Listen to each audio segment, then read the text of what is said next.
Alrighty, Grandpa Bill, we're finally live. Um, can you hear me all well? We're doing it virtual right now, unfortunately, due to the circumstances. One day we'll probably be able to do it in person, but through popular demand, we've been wanting to do this podcast, talking about your life from beginning to present. We said end yesterday, but we decided to use present because it's not over yet. Um, but yeah, we it's been something through popular demand that the family, as well as some of your friends, there's been talk about you writing a book, but we decided that doing it via podcast through this medium would bring it an equal amount of justice. And the idea is basically to go from beginning to end meaning present moment, your life and everything you've accomplished, where you've come from, the success you've had, your early years. You were born during the Depression. I guess we could start there. That's something that I've always been curious about, that we've never really talked in depth about. Your childhood, your early childhood, with your mom and living during the years of the Great Depression. I was born before the Depression in November of 1927. The Depression really started when we had the big 1929 stock market crash. That was when the United States ended up with the start of a really Great Depression. Right. Now, growing up in 1927, 28, 29, I think I was only 1, 2, 3 years old, and we had a normal thing. My father had a job. My mother never really worked until after he died, but it, it was normal. And then in 1929, the stock market crashed. The United States went into a deep depression, which lasted for I think about 12 years, and my father lost his job. He wasn't. I'm 6'2", and my father was only about 5'9" or 5'8", and he was a small Sicilian. My mother was 5'10", and when I was born, she was only 17. Oh wow. So as a young wife, and the the thing is that when things changed and he lost his job, uh, in 1932, Roosevelt was elected president, and he started some job creation for people, and they had a WPA and a CCC, and the WPA was a Works Product Project Association, and and they ended up putting him in a state park digging trails. Well, he was too frail for that. This is your father. Yeah, my father. Yeah, and he had asthma, or even maybe worse than asthma. But and he started drinking, and he never really held a job for very long. He tried very hard, but he started drinking, and my memories when I was around 6, 7, 8, 9. I had some pleasant memories. I remember when he took me to kindergarten. He held my hand and took me all the way to kindergarten and left me. And I was fine. I really wanted to go to school. Yeah. And but then after that, everything deteriorated. He would come home. He would come home drunk quite often, and start beating up on my mother. And my brother Bob and I, my brother Bob was 3 years younger. He and I would knock him down on the ground and sit on him. That was really a wonderful situation when you're 8, 9, 10, 11. It was no fun. Yeah. And my mother and father, they both only had a fifth grade education. They really no education at all, and so it was not very pleasant. And I remember that the welfare department, and it was a wonderful thing during the war, before the war, in the Depression, the government blocked farm surplus. So if a milk farmer was in danger of going out of business, the government would buy his milk. And then they did the same thing with wheat, and they did the same thing with butter. So we ended up to a welfare department. Of course, my father was not working, and my mother was never worked for a long time, and they would deliver to our house, or my mother would go pick it up, bags of powdered milk, blocks of butter, which were quite big. They were the size of bricks, and a bag of wheat. And my mother used to melt the butter over the wheat and cook the wheat, and we would have and then make the milk out of the powdered milk, and we actually ate sometimes breakfast, lunch, and dinner. And this Uh, was, just to be clear, this was food provided this was directly me from the government. 1930, 1931, 32, and and we would eat melted butter over wheat and powdered milk for every day for breakfast, lunch, and dinner. And And Grandpa, of just a course, question, just a question. This was the welfare program provided by FDR's administration that they had. by the government, right? It was Correct. a government Okay. welfare program, and then later on, later on, they would give you, they would provide you script books, which are like food stamps. Right. And I remember the Safeway stores and Lucky Safeway stores primarily. They were the biggest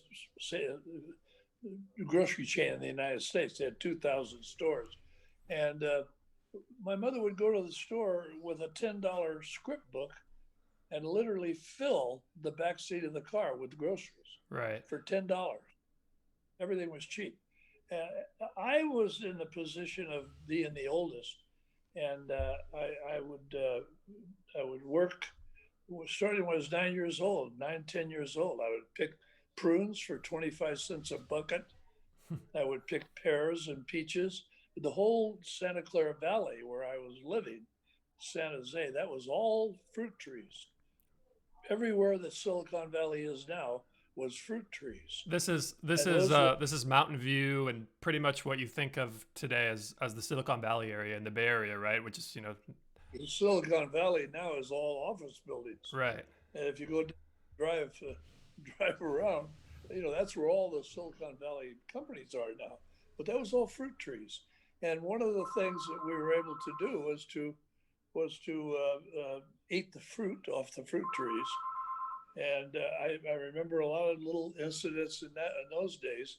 One is that to this day I cannot eat a peach unless it's been peeled, because there's a peach fuzz used to go into my pores Right. and give me an itch.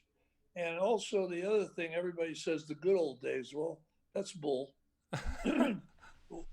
To this day I cannot eat an apricot or an apple without cutting it open, because we used to get worms Right. in the apricots and the apples. And so, screw the good old days. You say Today you don't have to worry about that. you say the good old And days, how food people refer to the good old days where food used to kind of be like grandma's cooking and that there was nothing wrong with it. It was from the earth. oh, But yeah, but there's one thing I always ask my granddaughters and my daughters: uh, do you know what a sifter is?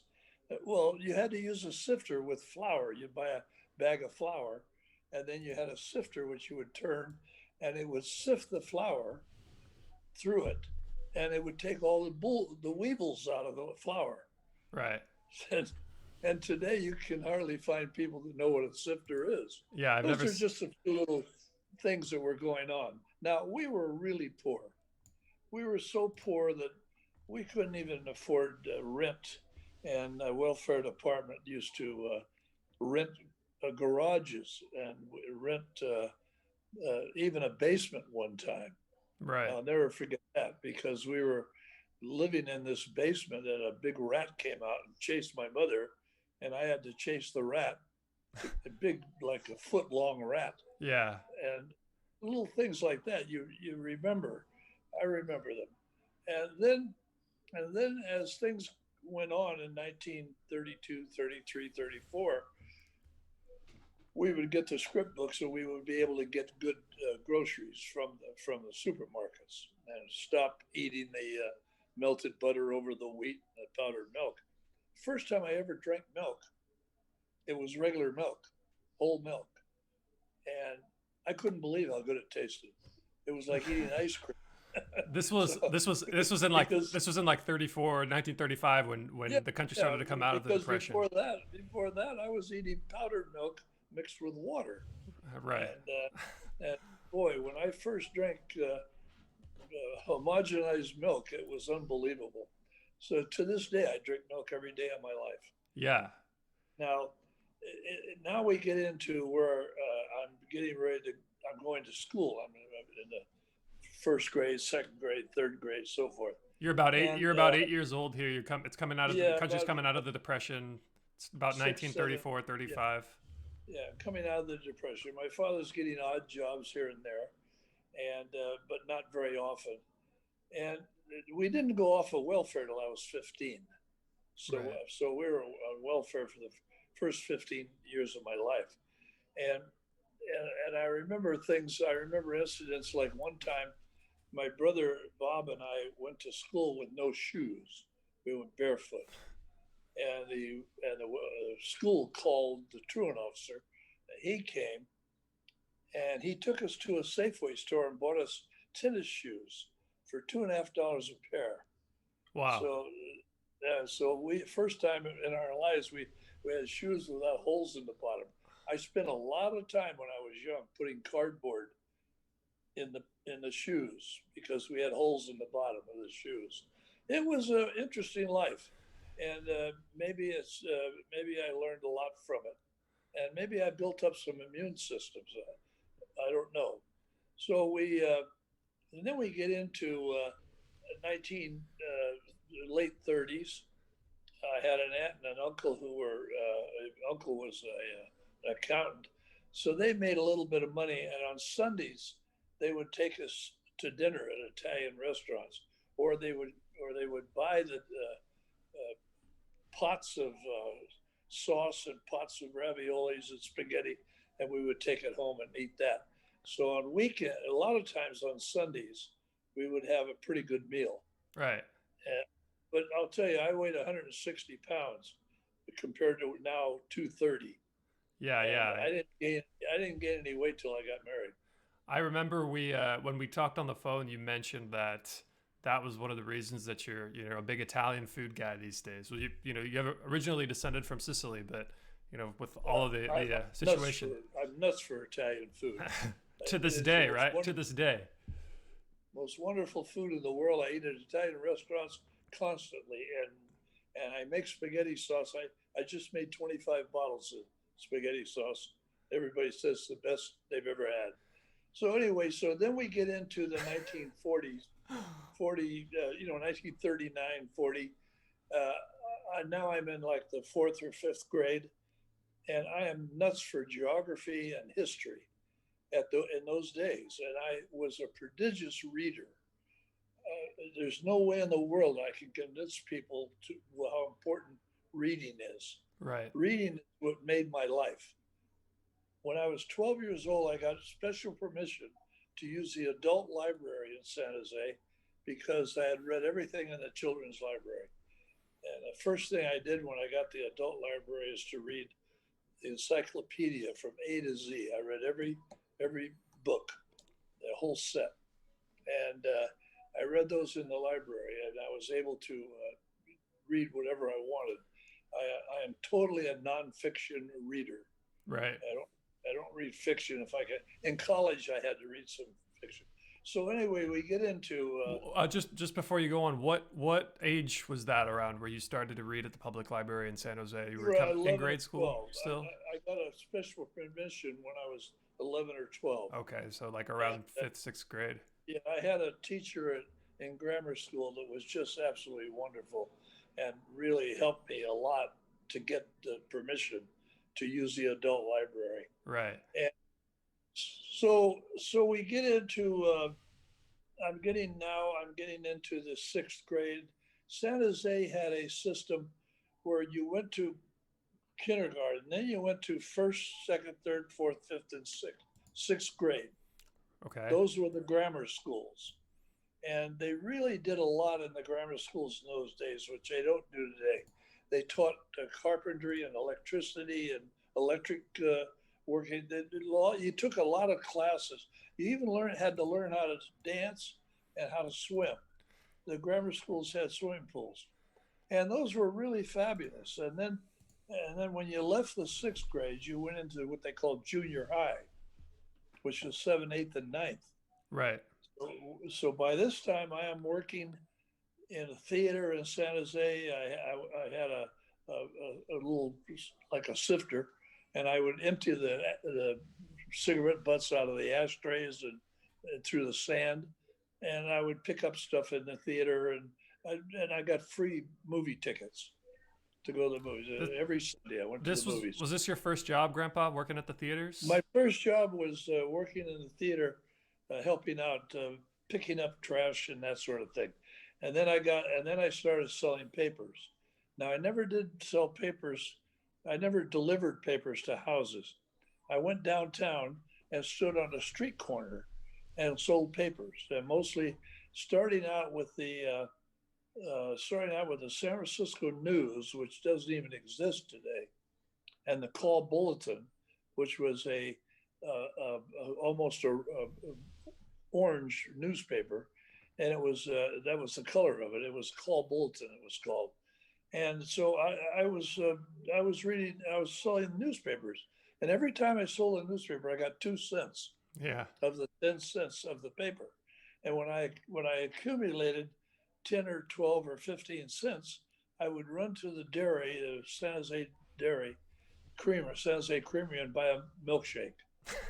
And that was, I think that also had something to do with my good health. Yeah. Now, the other thing that happened was my father by this time was a total alcoholic and really in bad shape. And when I sold the San Francisco News, every Wednesday the newspaper, the head guy would come and he would give me a bonus of $1.25 every Wednesday. I would Right. get $1.25 in addition to the 2 cents per newspaper. And my father would be waiting there next to me, and he would take the $1.25 and go gamble it in the poker parlor. How old were you when this was all happening? Still around This was 12, all 13? 11, 12, 13, 14, yeah. Yeah.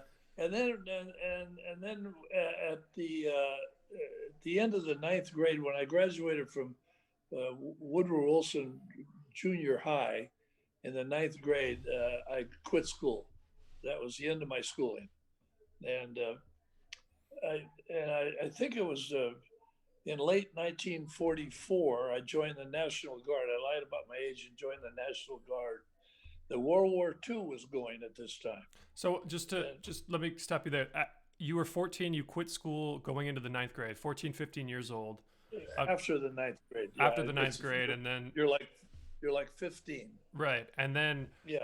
the war is going on. The World War II is The already war started raging. in 1941, Uh and huh. I can give you a little incident about that. I was in a movie theater on a Sunday morning, getting ready to watch a Tarzan movie or something, and the manager turned on the lights in the theater and announced that the theater was not going to show a movie that day because the Japanese had just bombed Pearl Harbor.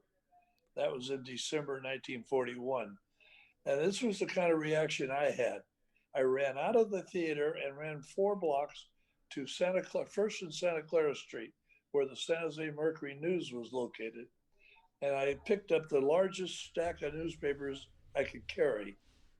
And I went on a street corner right away and started selling the newspapers with the huge headline, Japs bomb Pearl Harbor. So Wow. I was a little bit of an entrepreneur. You were a hustler back then, man. Right, Yeah, I was right to a the hustler, sales. and I knew I was going to make some money that day. Yeah. And I sold newspapers on the street corner. I had probably had 30 newspapers that I carried. I could barely carry them, but I got them. I got them on the street corner and then stood there and sold them. So anyway, so in 1944, now the war was going full blast. You worked wherever I was getting jobs at the unemployment office and wherever I could get a job. and picking fruit and whatever I could do. Just Grandpa, the United States at this point was in like what do they call it? Full blast, Total war status, right? I mean, full blast in World War II. everything was geared towards fueling the war. Right, Yeah, right, all the industries. and we couldn't get any meat. We had to eat. Today they have these vegetable hamburgers. Well, we had soy hamburgers in those days. They made hamburgers out of soy sauce. It's funny because it's come back around now. Soy But it goes hamburgers all the way around. are what the rich people in the Bay Area Goes all that's the what way everybody around. wants to eat now. All the healthy, the food goers are all Yeah, are soy burger people, right? it went Which full circle, it went full circle. and we were eating spam, and which I really liked. It was very good, Yeah. and we would, you had a really hard time getting meat. That was the main thing. That was all going to the servicemen. So I joined the National Guard. I lied about my age because you had to be 17, and I think I joined when I was like 16. And what And can I ask? What fueled you to go? Why did you want to go to the war? everybody wanted to go to the war. World War II was every male in the United States wanted to get into the war. It was a horrible situation with the Japanese and the Germans. The war was unbelievable, and everybody wanted to go to war to help because they were short. There was every male, and I don't remember anybody that didn't want to get into the war. It was more of like a patriotic. Was it a It patriotic was calling or? it was a patriotic thing, and also we knew we would get paid. Yeah. We'd Okay. earn some money Right. and get food.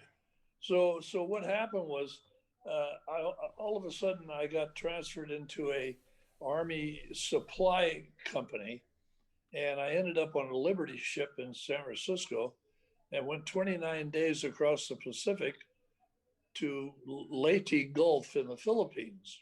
Now I'm in World War II, Yeah. and I am scared out of my gourd. And I had a few adventures. A couple of them were that since I was young, I had never drank beer, and they were giving us a case of beer every month, courtesy of various Hollywood stars, and they were also giving us cartons of cigarettes. Well, I didn't smoke and I didn't drink, Right. so I would give away my case of beer for a case of Coke, and Oh, I would okay. give away my cigarettes for candy bars, and I was a hero with the other guys, a lot of the guys, and so anyway, that was kind of interesting there, and then I went from I'm in Leyte Gulf, which is one of the islands in the Philippines, major island, And a lot of and people don't know that this area of the world during World War II. I mean, New Guinea, there was a lot of fighting, a lot of combat, and it was well, there was a tremendous rout, yeah, because the Japanese had captured the Philippines and they captured New Guinea, and we were on our way into those places to get the Japanese out, and so I ended up going to New Guinea, to Hollandia, New Guinea, and Milne Bay, and those were two big army posts in New Guinea. And New Guinea to me was the worst place I'd ever been in my life, by a million miles. Horrible natives and cannibals and all that. And I'm kind of hurrying along, but I went from there back to Manila, and I wondered why they sent me back to Manila. Well, my mother had written a letter and said, "Give me back my son. He's too young." And they sent me back to the United States. because you were 17, man. You weren't I even was the so I full. was only yeah I was only like 4 or 5 months And over there. and the work. Sorry, Grandpa. Just before we go on, the work that you were doing over there, it had to do. I remember with communication, something with. It was all kinds of things. I was kind of a handyman, private, and then I got promoted to corporal. But when we were in Manila, I noticed that the Filipinos were walking around with rolls of $20 bills in their hands and buying anything they could buy for $20. Everything was $20. So I went to our my all my clothes and some paint, a gallon cans of paint, and went into downtown Manila and sold all of it for $20 a piece. They paid $20 for a shirt, $20 for a pair of pants, $20 for a gallon of paint, and I got caught, and I broken from corporal back to private. Who caught you? MPs. Oh, Hey, kid, what are you doing? what is it? MPs? Yeah, that's military police. Oh, military police. Okay. Yeah, and so I was broken from corporal to private, but they were sending me home anyway.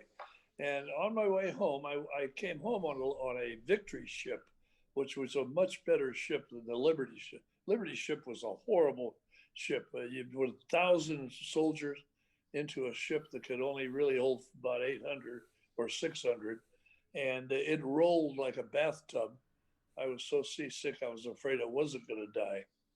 Then when we got back, and halfway through, we ran out of rations, so we were eating sea rations. My favorite was fruit cocktail in little cans. Yeah, it's like the ones you buy today at the Yeah, grocery store, yeah, right? and then you pull the top off. So anyway, we were in the Marshall Islands in 1945, August 14th, and that's when the war ended. And I'm on my way home. I get home, and my dog Tony had everybody was celebrating the end of the war, and my dog Tony ran in front of a car and got killed. So the first thing I got when I got home was, "Your dog Tony is dead." so, Jesus. so that was a horrible thing. I got no mustering out pay, no GI benefits, no nothing. They gave me $150 and said, "Get on a Greyhound bus and go home." And so I got nothing. All right. Was that pretty typical, or was that because of It your was only age? typical for guys that had lied about their age. Yeah, so they could justify it through that, Yeah. right? So now I'm home, and now I get a job with driving a lift truck at California Packing, CPC number 3. That was Del Monte cocktail and Del Monte peaches, and I became a really good lift truck driver. I was a number one lift truck driver, and making pretty good money. And all the money I made, I gave to my mother. And in fact, I made a down payment of $1,000 on a $12,000 house when I was like 17, 18 years of age. And this was your And first job out of the war. You're 18 years old. Still haven't yeah, graduated high school, right? You didn't even have a no high, GED. You went no straight high from school, ninth grade to the war, from the war to this job. no high school at all, and no education. Just at the ninth grade. And Now just reading at the then, public library, what you had said that you would and read. well, I was reading everything I could get my hands on, and I was also another thing. I was extremely interested in science, and so every time I made a few bucks, I would go to the toy store and buy sets of chemical sets where you could make various chemical things Oh and yeah, yeah, the like the beginner science, chemistry sets. yeah, chemistry sets, Yeah, yeah. and those were just wonderful. I really loved science. If I'd have gone to high school, I would have been a scientist later on. So Right. now I'm into the 1940s, 41, 42, 43, 44, 45, 46, 47. And I'm I'm working and making pretty good money in the canneries and I'm working at odd jobs. I sold sporting goods. I worked in paint stores. I worked whatever I could get a job. And one summer, and I don't remember exactly when it was, but it was probably about 1946 or 47. I had a 36 Ford. It must have been, and it was a used car, so it was probably 47 or 48. And I talked two other guys into going with me and pooling our money, and we drove the United States. We drove 9,000 miles all over the United States, and I learned a tremendous lesson. We were in Washington, D.C., and I absolutely couldn't wait to go to the Smithsonian and to the museums. The other two guys went bowling, and that stunned me so badly. I absolutely couldn't believe it. I practically never talked to either one of them again. I have no idea whatever happened to them. We came back to the United States, back to California, and I looked for a really good job, and I got a job in 1948, I got a job with a UL, Underwriters Laboratories. When you see a electrical cord or anything that says UL approved, it was in San Francisco, and I got the job through the unemployment office. This is even today. You can find it on You can washing find it machines, drying everywhere. machines. Yeah, UL UL, approved. Yeah. UL approved, right? Right. Right. Now, these were scientists who were working on things like scientists working on things like television sets and radios and toasters and coffee makers, all these things to make sure that they wouldn't shock the customers or kill them. And the interesting one was the television sets, which at that time was a huge tube, a really large tube, and the front of the tube was the front of the TV set. And I remember the job that they gave me was to take a 1 pound steel ball tied to a rope and take it back 20 feet and let loose of it, and it would hit the front of the TV set, and the television tube would explode out. Uh-huh. And then we would measure every single piece of glass to see how far out it went. Hmm. And that was to protect people from getting killed by television sets. They were just brand new then. And they were just large tubes. And so one day, the president of the company in San Francisco came down and started talking to me. And he said, my scientists say you have a real aptitude for this sort of thing. Why don't you go to college? And I said, well, I never went to high school. And he said, well, you know, you're 20 years old. You're going to be 21. And when you're 21 in California, you can go to a state college if you could pass the entrance exams. And it doesn't cost anything to go to a state college in those days. Yeah, which is not the case today by any means. No, not at all. So I said, really? He said, yes, and you should do that. I'm not going to fire you, but I want you to quit and go and take the entrance exam. So I went down to San Jose, where I was living with my mother and father. Went to San Jose and took the entrance exams at San Jose State and got in.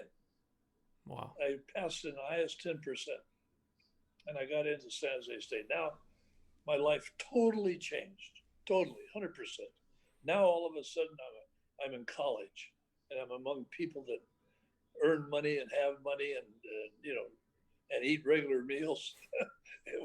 And now, I don't want to put it where I had three brothers and a sister. I was the oldest of five. My three brothers, my brother next to me, Bob, 3 years younger than me, he just died at the age of 84 about 2 years ago. And he could not read or write. And my brother Donald couldn't read or write. And my brother Jim could not read or write. This is at the time of their death. Yeah, when my brother Jim died at 40 of alcoholism, my brother Donald died. He was about 72, and he was on welfare. And my brother Bob and I were sending him money to keep him alive. And my mother was living in a trailer park. And when she died, or when I brought her to Marin County, and put her in a home, in a care home. And we gave him the trailer, the house trailer, to live in. And Grandpa, your father had already died at this point, right? Your dad father died at the age of 49. Also of alcoholism, right? Alcoholism and pneumonia, yeah. Okay. Most alcoholics die of pneumonia. So, and my sister Dorothy, she wanted an education, but she had a hard time getting one. And she finally was able to get a high school education when she was about 52 or 51.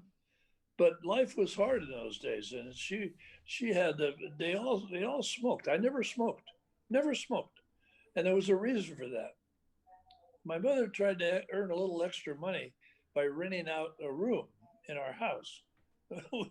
We hardly even had a room, you know. But by then we had a 3-bedroom house. She rented out one of the rooms, and my three brothers and I lived in another room, and my sister lived in the room with my mother. And she rented a house. She rented the room to a guy that coughed all night, just coughed his guts out. And he was a smoker.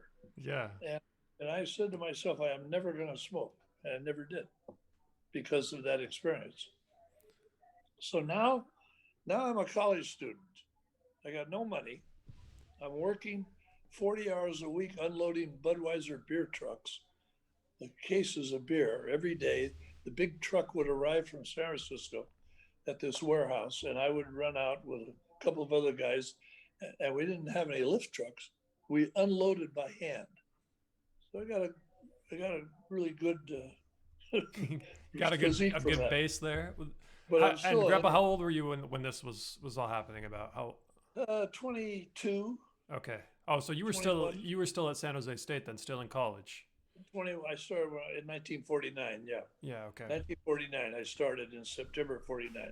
Now I'm working my way through college by doing jobs like unloading Budweiser beer trucks and working in the canneries during the summer.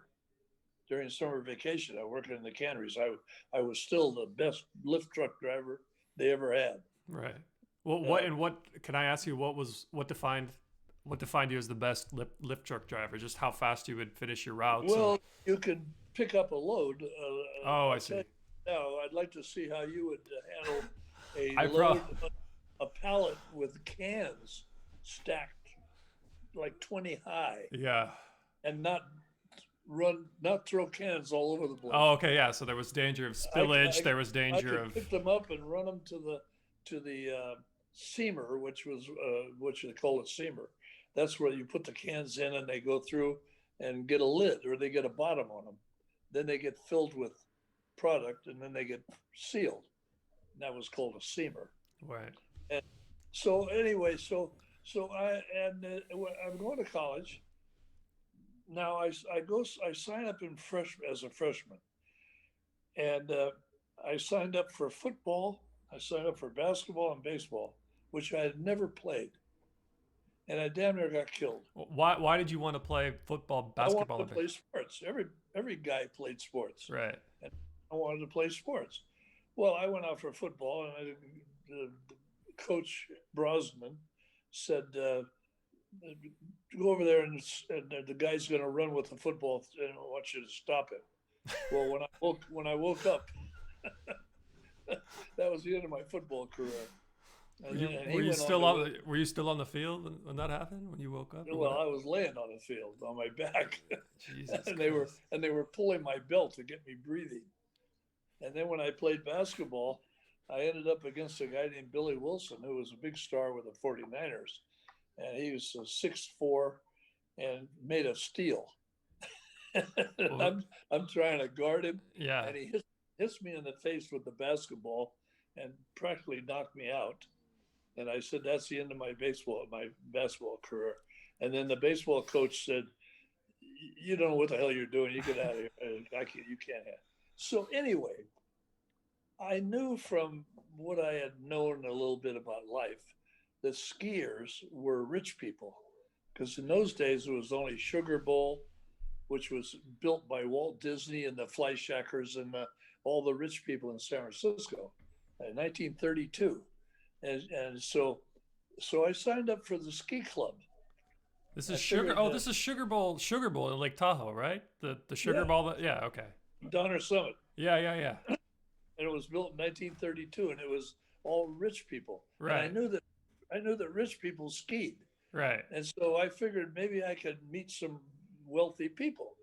And I joined the ski club, and I learned how to ski pretty fast. And I ended up on the ski team, and I ended up president of the ski club.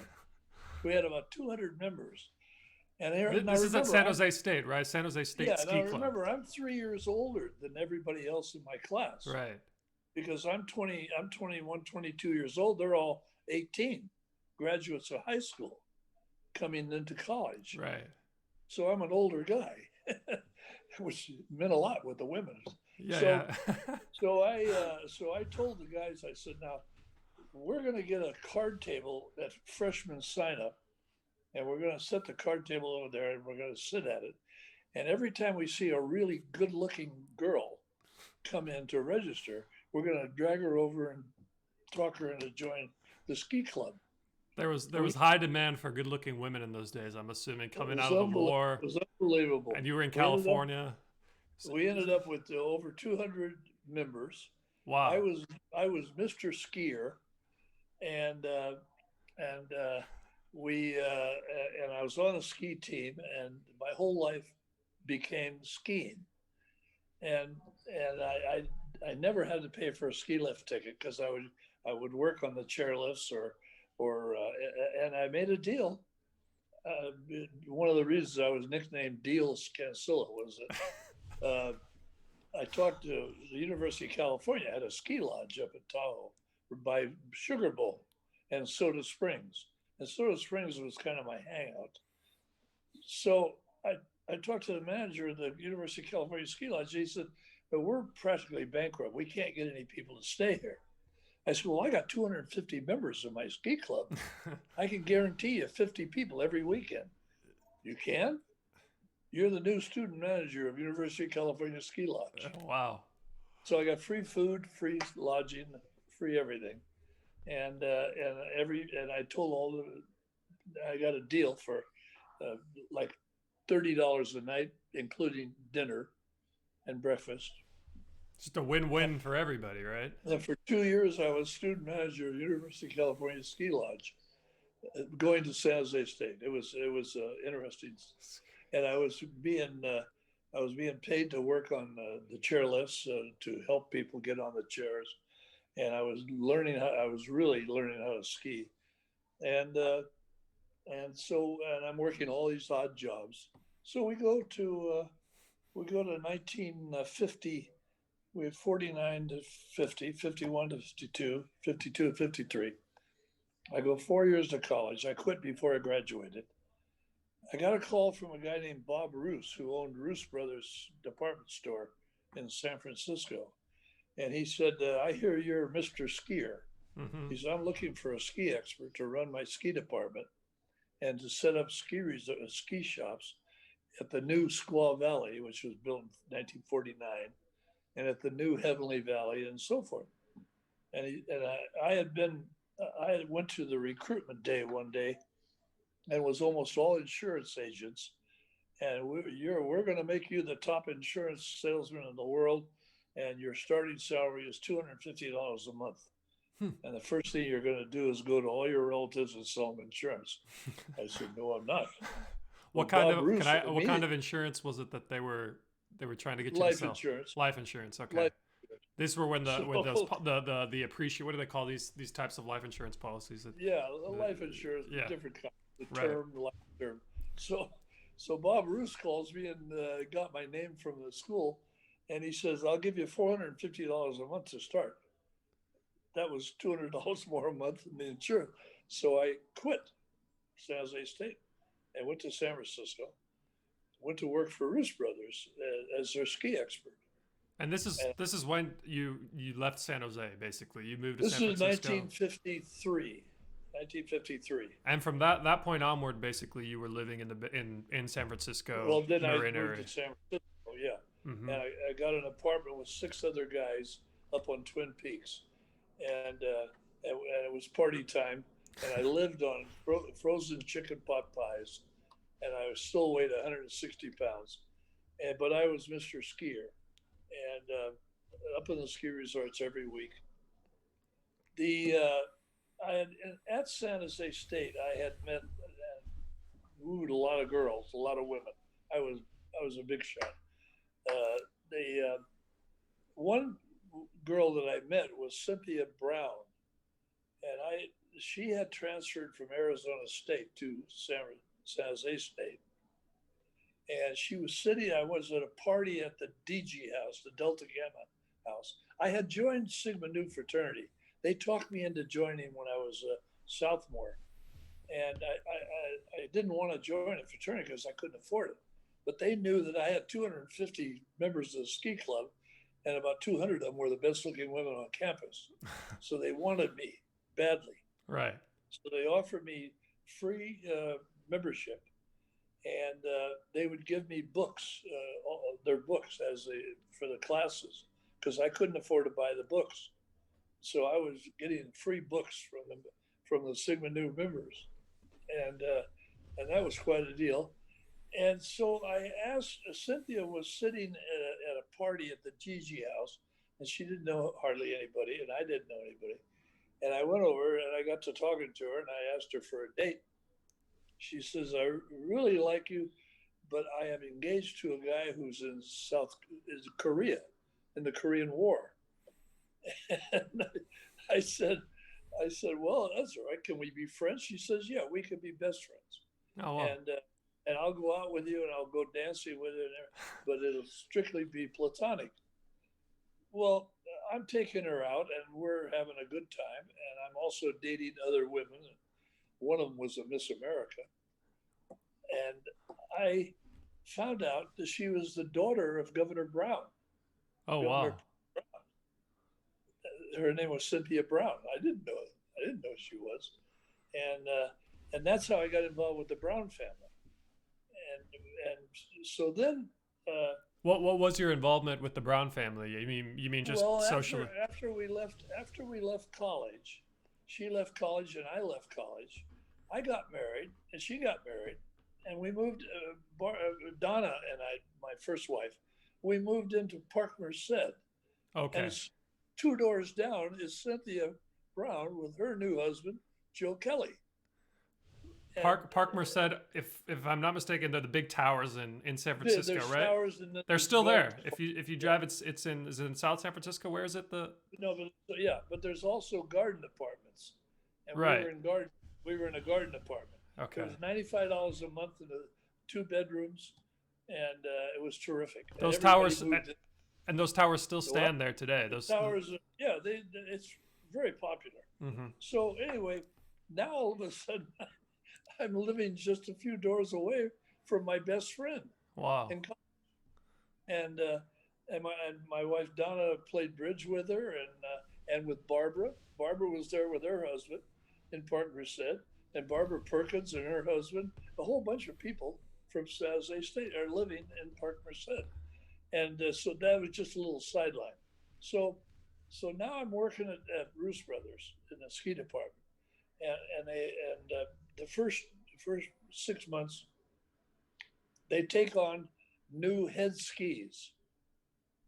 Now head skis were brand new. They were a plastic and aluminum, sandwich, Yeah. and they were the best skis ever made at that time. And they were $85 a pair, and I could not believe anybody would buy a pair of skis for $85.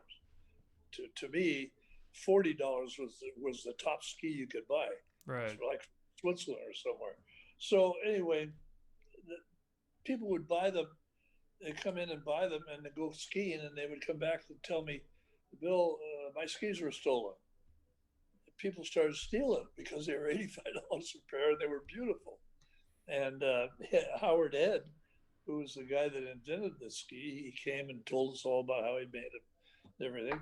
And Where was Howard from? Was he from California as well? no, I think he was from Ohio. Yeah. He was somewhere in the Midwest. And then he later on made tennis rackets, Howard Head tennis rackets and skis. So anyway, when they came back and told me they were stolen, it upset the hell out of me because I never dreamed anybody would steal something like that. So I went to talk to the store detective, and I told the guy, I said, you should start a detective agency up in the ski resorts because they're stealing skis. I can't do that. I wouldn't know what ski to. He says, but I'll show you something. Took me down to the main floor of Roos Brothers, and there was a umbrella rack down there, and you put your umbrella in it, and you pulled a metal tab out, and an arm would go across and lock the umbrella in. I stole that idea. Yeah. So you I found, and a lot of people don't know this, or a lot of the grandkids. You invented. You say well, you stole so it, but so you adapted so it to now the ski rack. so now we go into the invention of the ski rack. And you have I a go ahead. I Yeah. looked at the umbrella rack and I said that would be perfect for skis in a different, bigger thing. Right. And so I designed the ski rack, and looking for money to make it, and I had no money. And I'm riding a chairlift to Squaw Valley, and a guy sitting next to me on the chair. And I said, "How you doing? What do you do?" He says, "I'm a radio and television salesman in San Francisco." And he said, "What do you do?" I said, "Well, I work at Roos Brothers as a ski expert, and I sell skis." And I said, "But I invented and designed a ski rack to hold skis and poles, and you put well, at that time it was dimes, and I found out real fast that the dimes stuck to the side of the coin, wouldn't go in. Right. So They were I too switched light. forward. Oh, I switched, was it because of the cold? They were just too light yeah, because of the cold. the moisture. Yeah. Oh wow. So then, so so he said, "Well, that's a hell of an idea." I said, "Yeah, I think it'll really go." And he said, "I said, but I don't have very much in the way of money." He said, "I got all kinds of guys that got tons of money in San Francisco working in the business. I can get you the money." So we became good friends. And then he said, uh, "Have you ever thought about working in the radio business?" I said, "Well, I'd love to, but I don't know." He says, "Well, we're looking for a merchandising manager at KFRC in the Cadillac building on Van Ness Avenue." I said, "Really?" So he says, "Yeah, why don't you come in Monday and talk to me, and I'll introduce you to the general manager." And the guy hires me on the spot and gives me $750 a week. Wow. Really? No, $750 a month. I'm sorry. And then and the general manager was a guy named Bill Paps, and he was rich as hell. He owned a Cadillac dealership. He owned a chromium mine in South America. Right. A real patrician, really a rich guy. And he said, "Well, I want you to," he says, "I'm going to hire you because I think you'd be a good merchandising manager. And you go out and you meet with the supermarkets and tell them we're running a schedule. It's very complicated, but I really dug it." And I said, "Well, I don't have a car." "What do you mean you don't have a car?" I said, "Well, I don't have a car." So he dials the phone and he calls the sales manager of used cars at this dealership in San Jose. He says, "You got a car over on there, like a Chevrolet or a Ford?" The guy says, "Yeah." He says, "Well, deliver it up to the radio station. I got a guy here." And he gave me the car. He gave me a He get Chevrolet. it was your car? Was it the company car? Or was it? Well, it was a company Yeah, car, but yeah, but he gave it to me right. to use 24 hours a day. Absolutely. And he gave me a gas credit card and 750 a month. And I was just newly married, had an apartment off of Gary Street in San Francisco, and two uh, and and then I had two sons right away, Bruce and Mike, and and there's there's a story behind everything, but living at Park Merced was like living in a fraternity house. I knew you were going to say that. That's funny. Everybody's real close. Right. The doors, they come right in the house through the patio. It was a garden apartments, and they would walk right in, no matter what time of day or anything. And I, I'm newly married, and I'm having sex on the kitchen table and on the couch. I said, "Oh, this is not for me." And of course, we had 7 children in 18 years, so, and two miscarriages. So really Yeah, nine pregnant. right. You couldn't have the door open So I for all the said, world "Oh, to see. now I'm making a little bit of money, and my wife is working as a secretary at an insurance company in Sarah." So we went looking for a house and got the hell out of Park Merced. And Grandpa, let And me just to clarify for the people watching, and I'm curious as well. At what point did you kind of get out of the ski business? When you got the merchandising job? no, I You never really got out of the ski. you were and so Oh, I was full blast developing the ski rack. this was while you were doing all of your work Yes, while I with the was doing all merchandising. these Okay, other, yeah. right. And and they started getting the financing. I got some financing, even from a guy named Earl Warren, who was the son of Earl Warren, who was the governor of California, and was the chief justice of the Supreme Court. His son Earl Warren Jr. ended up owning a big hotel in St. Helena in the Napa Valley, but he loaned me money, and Ken Fuller loaned me money, and these a whole bunch of guys loaned me money to start the ski business. and I hired a company over in Oakland that made paint spray guns for Montgomery wards, and it had a lot of parts in the paint spray gun. So he knew how to make the dies for the parts. And we designed the ski rack. And in 1955, uh, I introduced the ski racks, and the first customer was Squaw Valley. Wow. And I had them all over the place. And then I started advertising them in ski magazines, and all of a sudden it started to catch on. And so in the meantime, I'm becoming a really top-notch merchandising guy for KFRC, and I get a phone call from NBC, National Broadcasting Station in San Francisco, and they said, "How much money are you making?" I said, "$750 a month." He said, "Well, I'm going to give you $1,200 a month, and a car." I said, "I'll take it." So I quit KFRC and went over to NBC. Grandpa, I was going to ask you, the ski rack at this point, was it patented? You did get a patent for it, correct? I spent $4,000 trying to get a patent. Oh, and you mentioned when we spoke on the phone, my patent attorney died. Your patent attorney died while you were in the middle of patenting. And so I had the ski racks and everything. I was manufacturing them in Oakland and Hayward, parts in Hayward, and I was assembling them in Marin County. Because by 1962, I moved to Marin County. Right. I bought a piece of property and then built a house.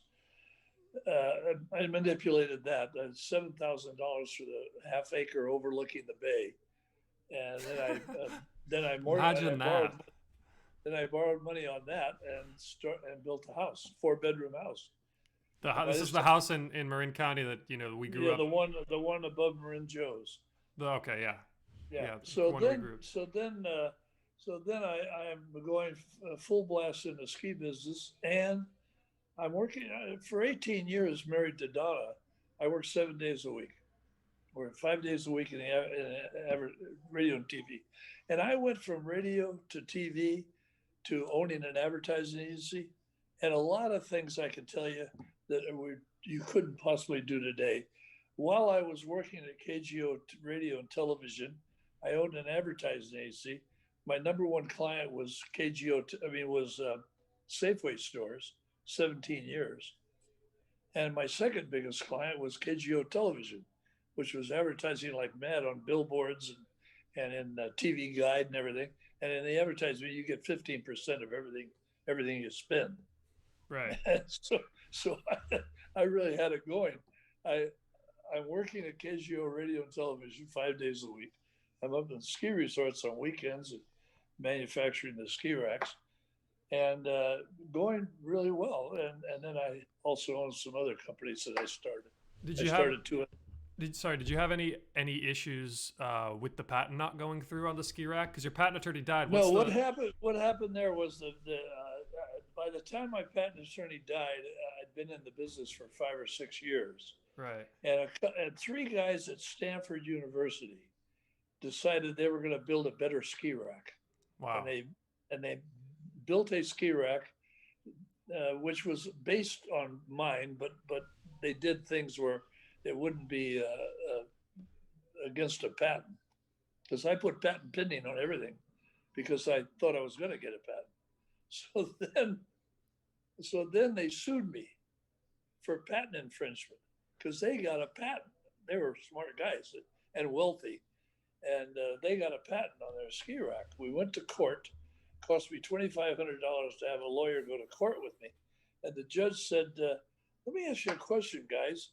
You're building ski racks, which you have copied from this guy who's already been in business for 7 or 8 years. Get the hell out of here. So I was home free then. Okay, so eventually, do you know what happened with those guys? Were they able to?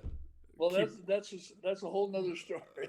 I'll tell you about it. We got time. Yeah, whatever. They invented the rubber solar panels that you put on the roof of the house, and the water goes through and heats the water for a swimming pool. Oh, the ones that you got those on your house, don't you? I did at one time. Not to touch any sensitive spots there, but so anyway, now I'm with NBC. Now I'm with the big shots, big shot deal. And one day, the boss, my boss's boss in New York, called and said, "Do you have anybody around there that knows anything about skiing?" And my boss said, "Yeah, I've got a young guy who's been with us now for 2 years. He knows everything about skiing." And he didn't know that I owned a business up Yeah. there. And he said, "Well, we just got the radio rights for the Winter Olympics in Squaw Valley in 1960, and I need a guy to work on the Olympics, run the radio broadcasting." Me. So, so in 1959, late 1959, my wife and I took she took a thing, a sabbatical or whatever you want, from the insurance company she was working for. And we moved up to Squaw Valley, all paid for by NBC, full salary and everything. I'm going to sneeze. No worries. So, There's a picture I think of my dad when he's about 2 years old in skis, crying. It's cried his probably eyes, around the time that it's with Donna, yourself, and my dad. It's probably around the time cried where his you guys eyes were off, living up there. cried his eyes out for hours. Michael was up skiing. Michael took to skiing like you can't believe. Yeah. So anyway, now I have ski racks in Squaw Valley and Sugar Bowl and Heavenly Valley, and they were building North Star. Got them in there. And I was selling some ski racks across the country, around to ski resorts like Stowe, Vermont, places like that. Well, now I'm going in 1960. The Winter Olympics were in February, and we moved up in November of '59, actually October of '59, to get ready. And we hired as our. I was with Franklin Muley, was my partner. They'd been hired by NBC. He ended up owning the Warriors basketball, and he won a championship with the Warriors with Barry. I don't remember his name. Anyway, he made tons of millions of dollars. He also owned a part of the Giants, and he owned a part of the 49ers. So I said, "Well, Franklin, we have to get some announcers." He said, I know exactly where we're going to get. And we hired Russ Hodges, who's in the Hall of Fame as one of the world's great baseball announcer for the Giants. Lon Simmons, who was also in the Hall of Fame as one of the great announcers for the 49ers and the Giants. And Gordon Soltau, who was a big star for the 49ers. Well, he knew these three guys really well, and that's who we hired, and that's three of the top guys in the country. Uh, the and I wrote all the scripts and did all the research on the different types of teams, like how does hockey played, how is cross country, what are you, on the jumping, and who are the people, and we put together quite a thing for the Winter Olympics in 1960. And then I was assigned also to take care of the foreign teams. We had 9 broadcasting teams from Russia, Italy, Sweden, Czechoslovakia, that came to Squaw Valley. And of course, every celebrity in the world came to the Olympics. And my ski racks are all over the place. So yeah, I was gonna say this is in conjunction with your with the ski rack venture, right? You were doing all of the This is what the ski racks look like. And this was a rack that held 16 pairs of skis and poles, and it's on a 2-inch water pipe. Right. And I and my boys installed in cement those pipes, and then the ski rack slid up and down as the snow got deep. Hold it up a little bit closer to the camera. We can't see. Maybe put a little bit right. Is it? Might be opposite. Other way. Left. A little bit more left. There we go. Yeah. So and there. The ski rack slid up and down on the 2-inch water pipe. As the snow got deep, you loosened the bolt and you moved it up. Just moved it up. and it was the ski melted, and the snow melted, we moved it down. Well, I had, there's here, like here's looks like a jungle, but this is a picture of all the ski racks. Like this is the Gold Coast at the top of Squaw Valley. Yeah. I had them everywhere, and I had them in every ski resort in the United States eventually. Wow. And I also sold them in Switzerland, France, and Norway. They Incredible. all had coins that were the same size as a quarter. Now the quarter thing turned out to be a boon because I went in to see Alex Cushing of Squaw Valley, the owner of Squaw Valley, and I said, the dimes aren't going to work. I'm going to have to switch to quarters. He said, well, you're going to switch to two quarters because there's no sense letting these people get away for 25 cents a pop. $85 pair of skis for 25 cents. Right.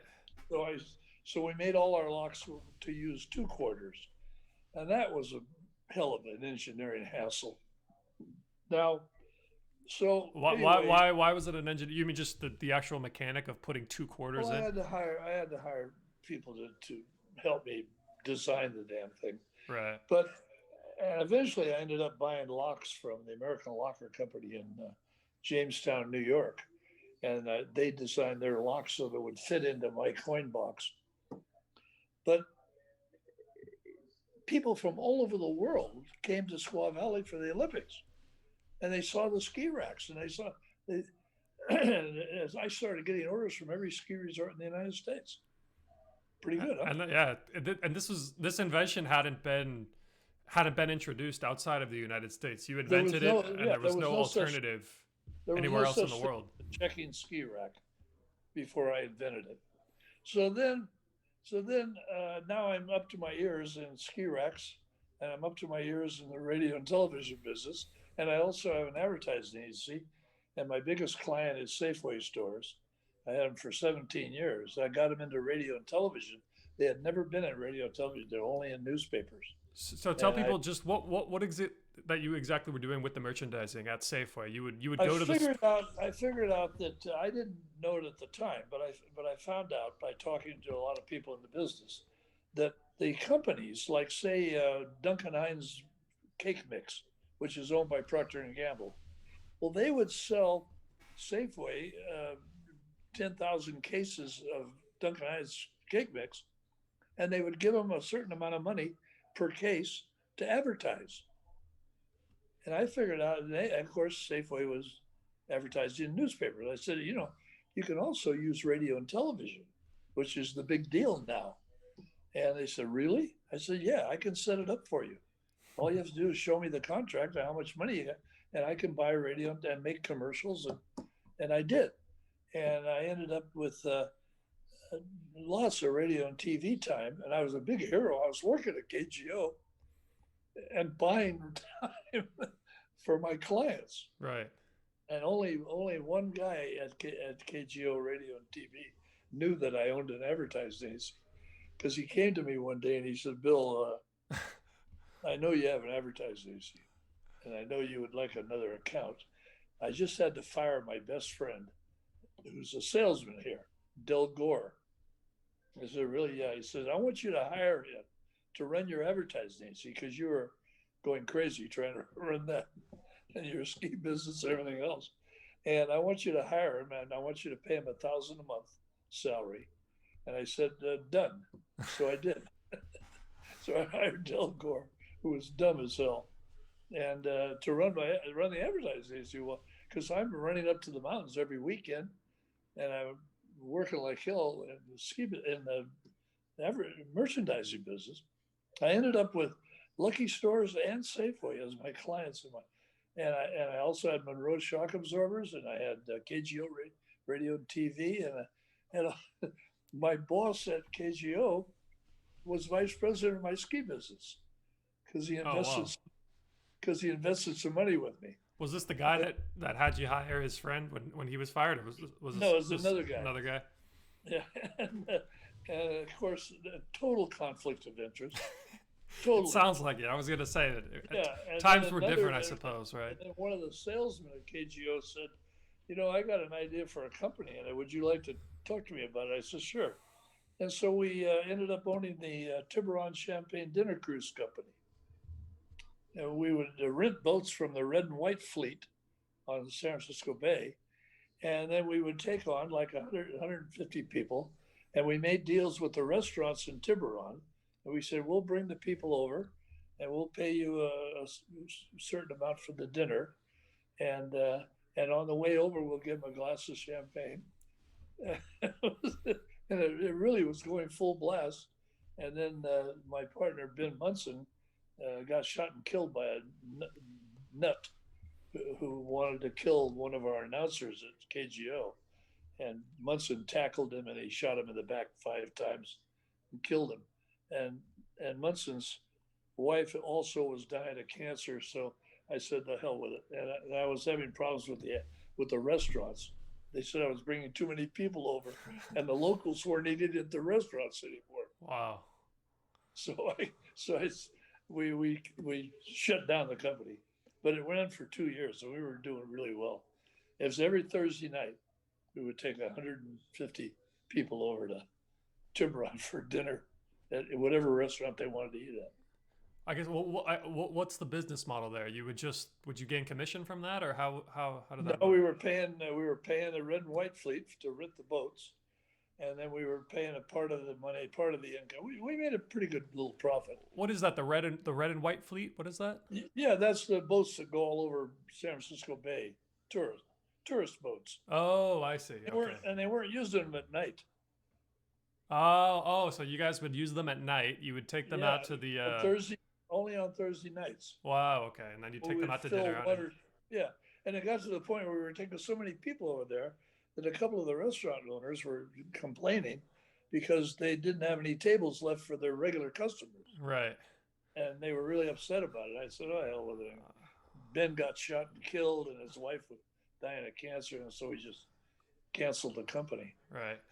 So then, anyway, now I am in charge of radio broadcasting with Franklin Muley at Squaw Valley, and Christopher was born 9 months later. Christopher, what was Christopher? My Third in order? my son Christopher, yeah, Yeah, but what was fourth? fourth Okay. in the boys, yeah. Yeah. Bruce, Michael, Patrick, And then Christopher. Chris. Yeah. So, and he was born 9 months later Right. because we were up at Squaw Valley. So anyway, that was quite an experience and it looked good on my resume. And one day, the manager at KGO called me at KNBC, and he said, "You're killing us. You're taking all of our business with your goddamn merchandising ideas, and I want you to come over to KGO." I said, "Well, what are you offering?" He said, "Well, tell me what you want." I said, "Well, I want 1,500 a month. I want a good expense account. I want a private secretary, and I want a Selectric typewriter." He said, "Done." So I went over to KGO. Now, in 1965, 66, that was pretty good money, Yeah. salary. Is And that then I got, because the last job you were offered, it was 1250, you had said, so you just I was 1,200. I was 1200, yeah. offered, yeah. And he offered me, I said, I want 1,500. That was a $300 a month raise I gave myself. And I said, just for the people listening, $1,500 a month, you were supporting a family of four. well, I had 3 boys, but 4 boys like that, yeah. Yeah, a family of 3 at least with. And Donna was working as a secretary in the insurance company. Okay, So, yeah. So we were doing fine, and I had all these other things going. I was making a lot of money. I was coming down the mountain on Sunday nights after collecting all the quarters at the resorts around the lake. I come down with $15,000 in quarters every Sunday in the back of my car. And the car's going, the back bumper is practically Jesus. dragging on the stuff. And one of my clients was Monroe Shock Absorbers, and I said, you know, my car is like this with all the quarters in the back. He said, "Oh, I got the solution for you. Go over on Mission Street to this company, and I'll call them."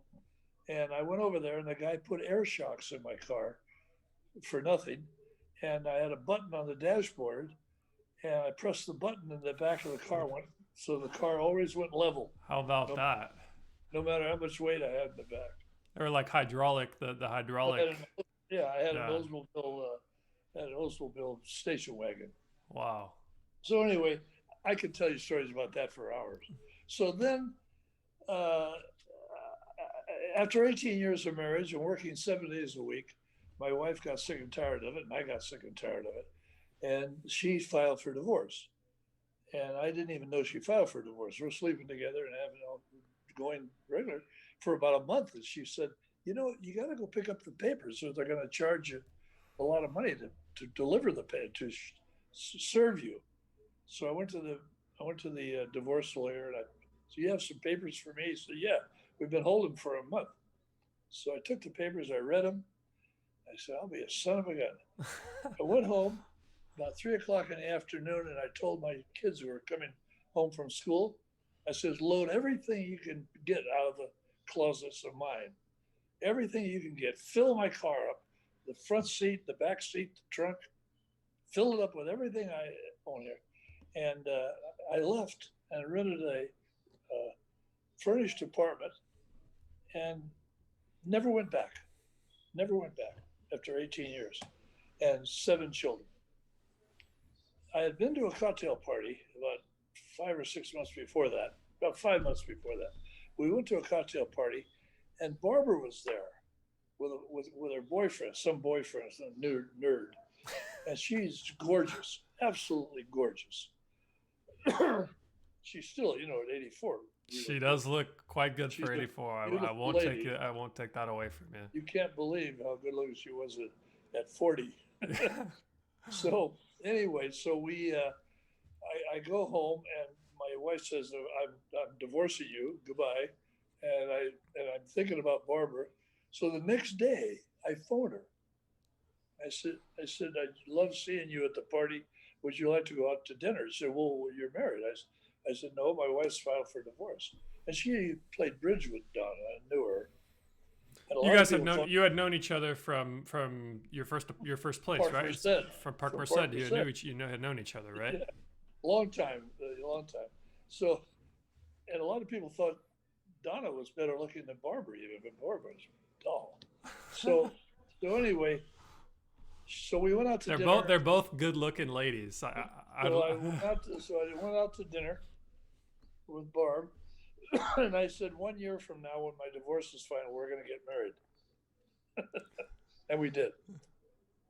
Now we've been married 46 years, and when I married her, she had 4 children, so we ended up with 11. Right. And a lot of things have happened. I joined the Army Reserve while right at about 1960 something, maybe 1960. I joined the Army Reserve, and while I was going to San Jose State, I went to no, I joined the Army Reserve in 1952.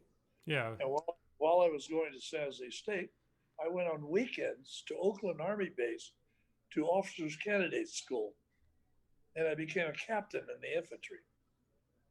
And I ended up going to 2 weeks every year to army camps up by San Luis Obispo, and I ended up teaching recruits how to drive Sherman tanks. This is Now this this is is in like early 50s, right? early During 50s. the Korean War. Stayed 14 years, yeah, and they kept me out of the kept me out of the Korean War and the Vietnam War. Kept me out of all that because I was going to college, and then I got out of college.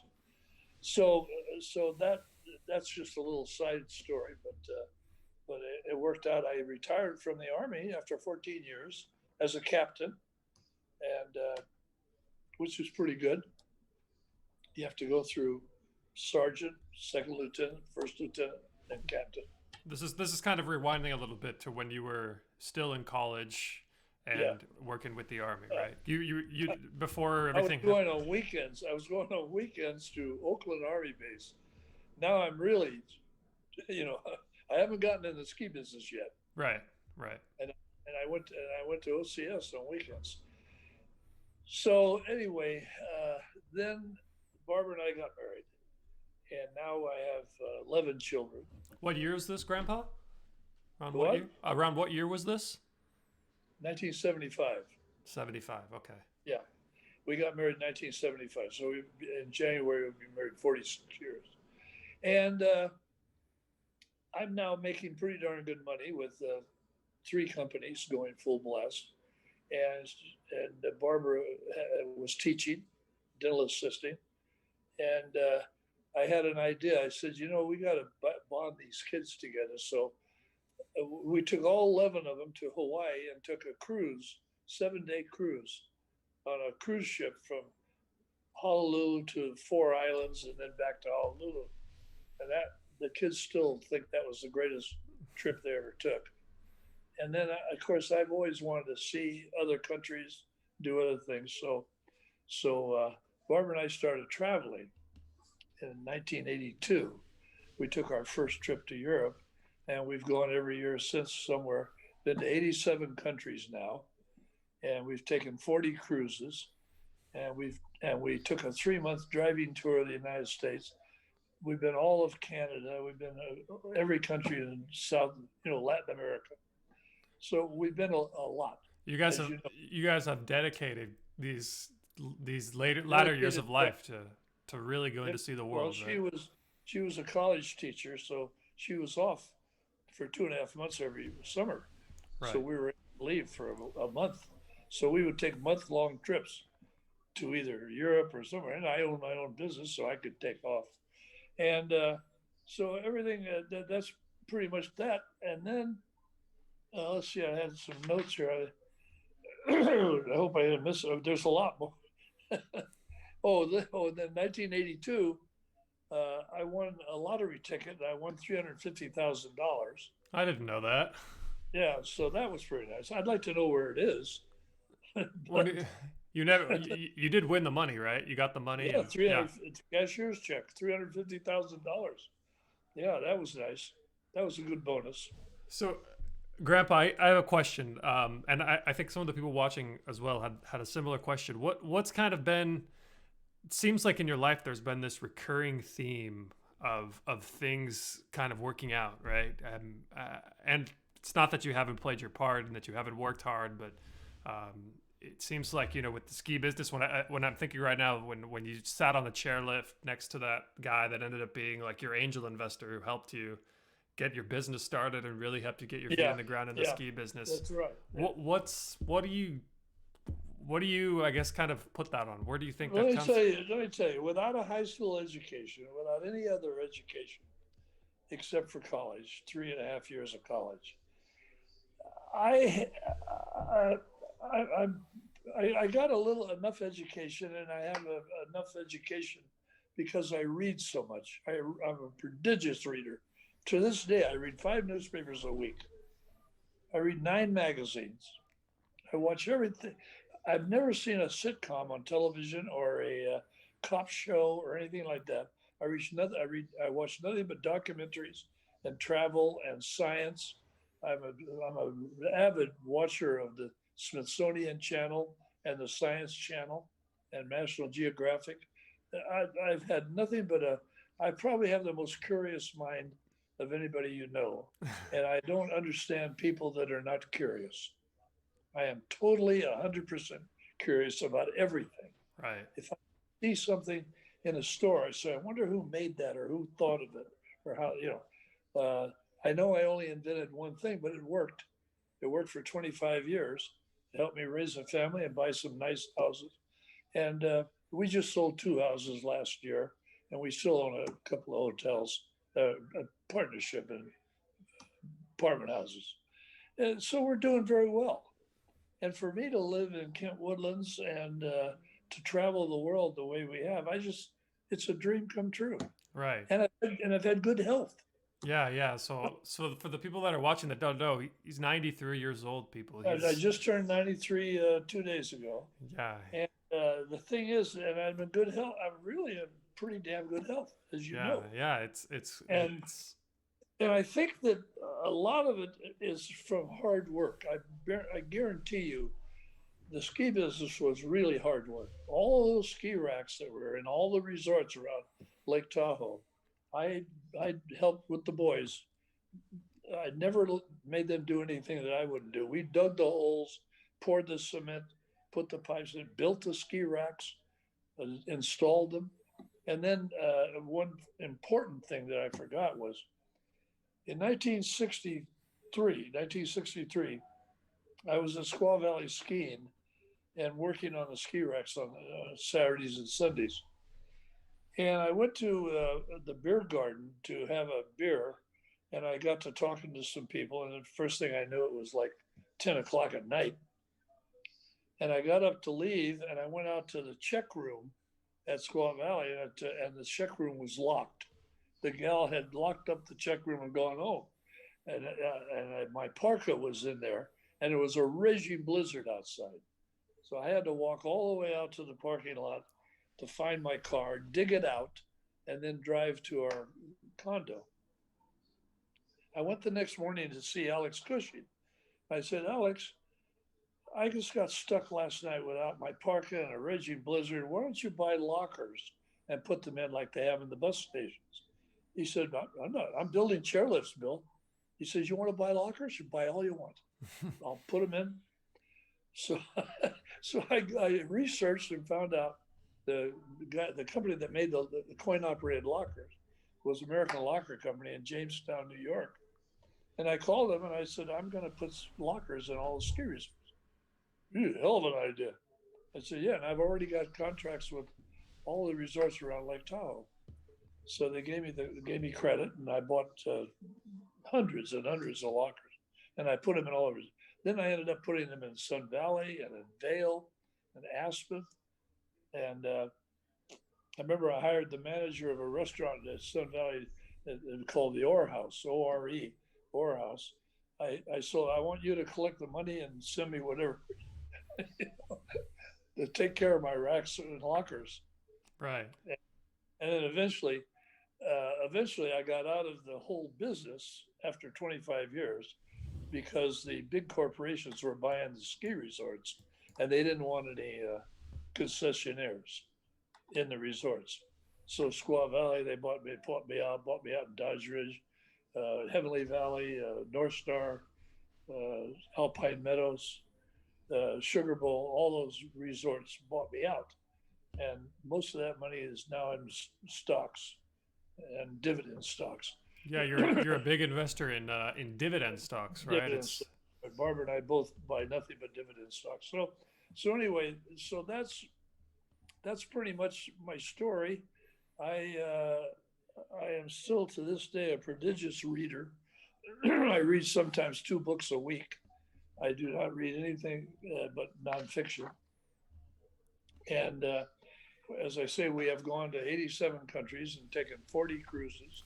Our last cruise was last year before the COVID thing. We took an 11-day cruise on the Mississippi River from New Orleans to St. Louis. And I had a cruise planned this year for the 5 Great Lakes. oh yeah. 11, yeah, 11-day cruise on the Great Lakes. Oh, that sounds interesting. What season do they do that in? The what? What season is that in? Is that during summer? Well, I'm assuming. you go in early spring or late or early fall. The best year. The best times are for cruising for doing almost anything is April, May, June, and then September, October. Right. So Yeah. Go ahead. so that's our traveling has not stopped. We now a couple of weeks ago we got in the car and drove to Milpitas, You're a big which driver, Grandpa, for your age. I 93 years old. Normally, I love. interstate driving isn't a highly sought after activity, but you seem to always be up to drive I across drive state. everywhere. You'll drive from We just California to Idaho. we just went to Coeur d'Alene, Idaho, and we drove to Montana to stay at a friends of ours ranch, a 1,000-acre ranch in Montana with a multi-million-dollar mansion on it.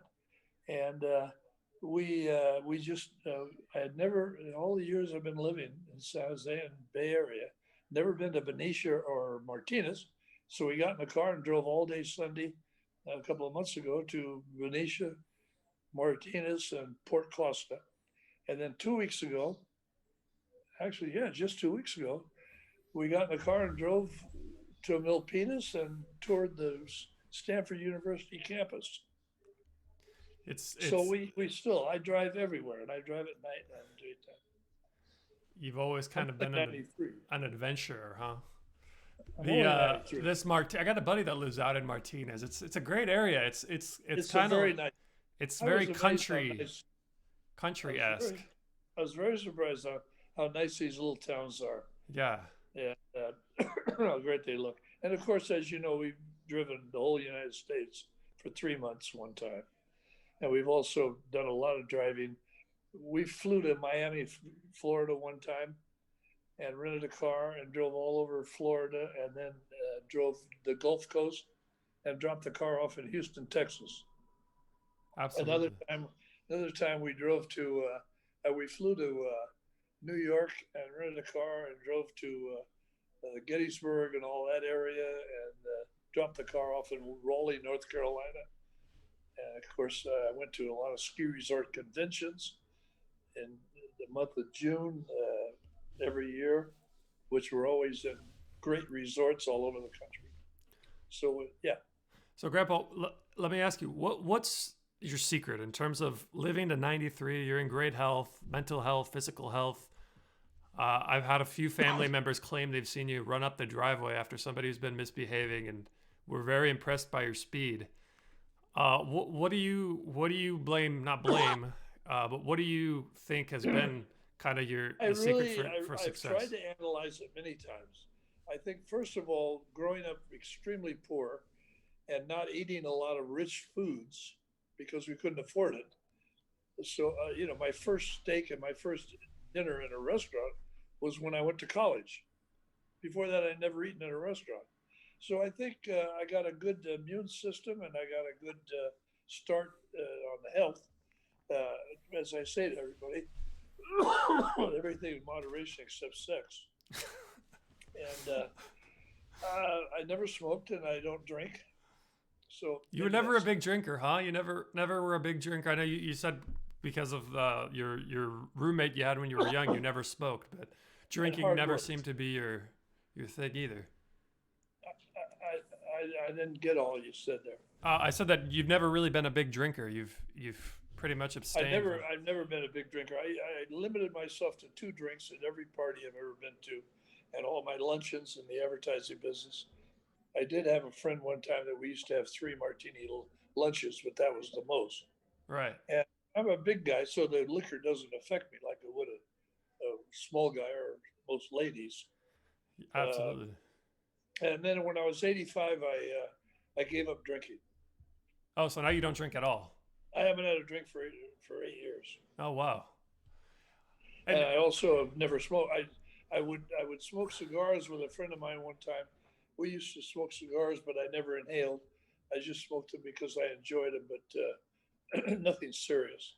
I'm not a big cigar smoker, but I mean, do you know you're not supposed to inhale, are you? Cigars, you kind of just No, puff on it, I wouldn't even know how to inhale. yeah. And I probably smoked in one year. I would probably the most I would ever smoke would be maybe 10 cigars in a year. So it was really a matter of just sitting outside in beautiful weather and talking and having a cigar. It's And he more bought the more about the social aspect of it, right? You were always a big social guy, right? we have way too many friends, and we have too big of a social life. Even now, right? Even at 93, you guys are still going We out. have You still have. way too. Yeah, we just I was we just spent we just spent 4 days in Napa Valley. We just spent 3 days at Carmel. We've just spent a week in Coeur d'Alene, Idaho, and in Montana. We no moss grows under our feet. I was when we were talking on the phone. We were kind of I mean laughing, but it was more of a uh, how can I say this? You had a friend group that you introduced me to about 5 years ago. We went to go get coffee with the guys and met them all real nice guys. And you mentioned now you have a new friend group I have a because group now of 7 Germans who came to the United States when they were teenagers after World War II, or in their early 20s or late teens. And we have coffee 5 days a week at Bon Air Shopping Center, and from 10:30 to 12. And we take turns buying the coffee for everybody. And I'm I'm 93, and the oldest of them, the oldest guy is 84. So they're all in their 80s or late. There's one guy that's late 70s, and they're all from Germany. And I asked them tons of questions about Germany during World War II and how they lived and how they existed. And they're trying to teach me one German word a day. and So I'm and learning. you And of course, I'm curious, so I'm asking questions constantly. you mentioned that they were young during World War II, around under 10 years That's old or right. so. So They were all 10, 11, 12, 13, 14. And then they lived in Germany after World War II for about 4 or 5 years. And then they came to the United States. They all started businesses. They're all retired, and they were all very successful. They're good guys, they and they were all they were recruited for the Hitler Youth out of just necessity and one of the guys was, and he turned it down. And I said, and he said, I regret it because there was a thing that was going on at the towards the end of World War II, and when they after World War II. He said we were literally starving. We had no food. Thank God for the American Army, which would give us some food, and and then we would whatever we could scrounge, and neighbor and relatives would give food. He said, but if I would have joined the Nazi youth program, I would have gotten clothes and good food. And he said, I never did it, but I kind of regret it because it would have really helped. And I still I didn't have to swear allegiance, but no, they didn't join it. they didn't end up joining it then. But this was during the war. They would have had food and been cared for. If After they the would war, have joined, yeah, if they would have joined the Nazi youth program. after the war, it was the United States military that Well, kind of then, gave. and of course, they're very fond of Americans because they were very good to them. The Russians were horrible. One of the guys grew up in East Germany, and he said the Russians were just the worst. And and they pretty much are down on Russians because they were horrible to the local population. Right, right. There's a But it's very interesting. They're close knit. They all socialize together. They belong to a German club in Novato, and they're good guys. And they've while I was in Carmel with Barbara for my birthday, they tried over and over to call me, but they couldn't get me on the phone and they wanted to sing happy birthday to me. And one of the guys wanted to set it up so we could go to Club 19 at Pebble Beach and get a free meal. They're very nice. They're very good, yeah. and they treat me like the old man. I'm 93, and they're all in their early 80s. Right.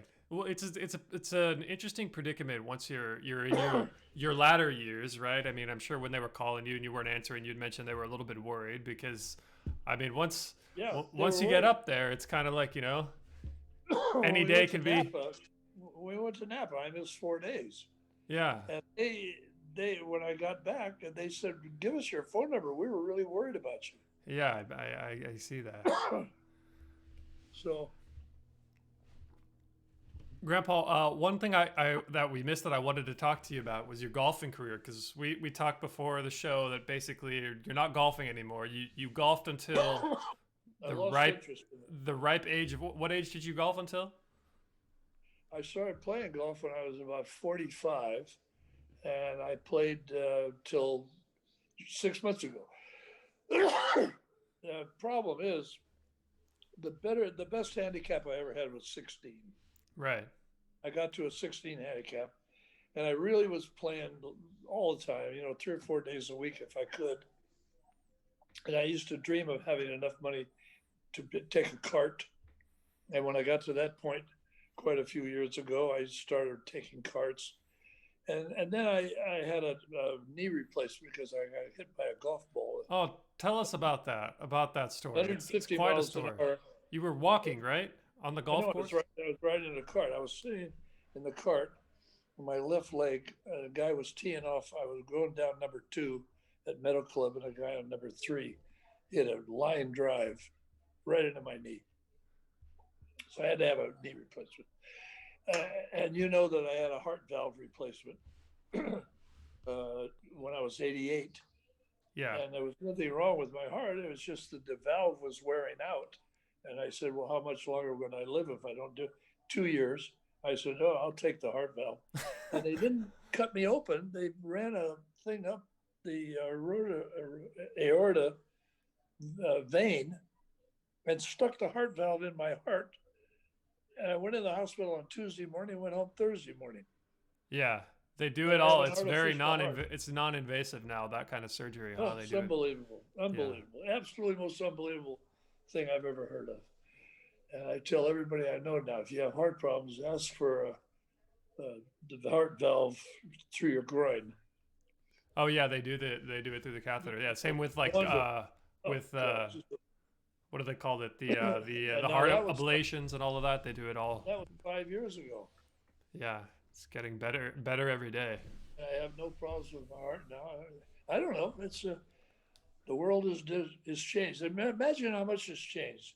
I born in the 20s, lived the 20s, the 30s, the 40s, the 50s, the 60s, 70s, the 80s, the 90s, and now the 20s. Yeah. So that's What do you, Grandpa? What do you see right now in the world? How's your, with I everything think you've lived and nothing's changed. I have the front page of the New York Herald from November 1927, and it's all the same. The war in the Middle East, taxes are too high. It's amazing. It changes basically, here and there, but nothing's changed. You still have tribal warfare.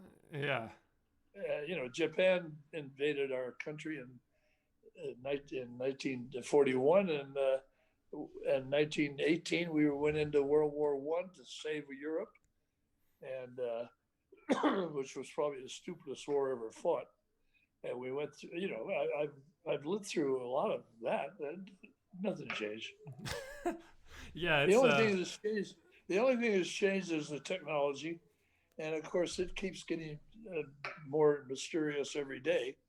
But I try to keep up with as best I can. I study.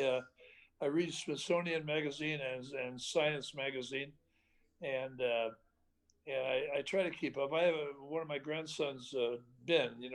Is a research scientist. And he's researching CRISPR now. So I read a lot of articles on CRISPR, and I can talk to him right at his level. oh yeah, Yeah, I can talk to him about it. That's genealogy. It's genes making genes work against other genes. right. They Yeah, cut it. Yeah, but there's in astronomy and science. I'm a nut for science. I study it all the time. the uh, the pandemic is really kind of emphasizing that the need for biology and epidemiology, genealogy, everything that's uh, There's a ton of it, yeah, and this it's amazing what they can do now. But they've never developed a flu vaccine that will last more than a year. right. That's kind of They've the been working challenge, on it for right? With been working on it for COVID. 20 years. They've never designed a cure for a common cold and for dry throats, which I have right now. Yeah, But we've been doing a lot of talking. We're almost at 2 hours now. But well, one other thing, you just have no idea what it was like when I was young. We were worried about diphtheria, polio, uh, scarlet fever. I got a list of 20 diseases that we lived with. Mumps, I could measles. I could just go on and on of the diseases that we had to get shots for, and which eventually they cured. Nowadays, they still haven't developed a flu vaccine that'll last more than a year. And my Barbara and I are first in line for a flu shot every year. And right. yet I have friends that absolutely refuse to take flu shot, a shingle shot, and a pneumonia shot. We all three of those are very important. Right. So you're big on the vaccines. And I mean a lot of talk these days about anti-vaxxers and all that, but Anti-vaxxers are nuts. there's no dispute that these diseases that you're talking about, measles, Absolutely. polio, I have completely friends who had eradicated, polio, smallpox because of vaccines. smallpox, all of those. I could, if I wanted to really concentrate, I could come up with a list of 20 when I was young. And we had to have shots, and we all did have shots. I have friends who had polio when they were young, and it gets worse. It goes away and then comes back. Yeah, And when polio is they get older, it hits them. it's a scary one. It's a scary one Yeah. for sure. But so, I am not against any of those things. And anti-vaxxers, they're nuts. When they don't get so their kids the shots, they're gonna suffer. yeah. So, Grandpa, I guess just your life in general has kind of been well encapsulating of what somebody would typically call the American dream, right? You came from nothing. You came from a dirt poor. You didn't have even food. Absolutely nothing. Absolutely nothing. You had a father that was an alcoholic. Your mother, she took care of you guys when she could, but she was also struggling. Um, She finally got a job when she was in her 60s. It was the first job she ever really had. And she worked, she died at 86, smoked 2 packs of cigarettes a day for 50 years. So there's strong genes on that side of the family. right. My grandfather and her father lived to be 96. And when he died, I asked the doctor what he died of. He said nothing, just old age. And Your mother? my mother's father and my mother's Oh, mother, okay. Your mother's father. Yeah. my Okay. mother's mother was The 86 when she died. These were But your mother's father. They were the direct. They came from Sicily, correct? Both.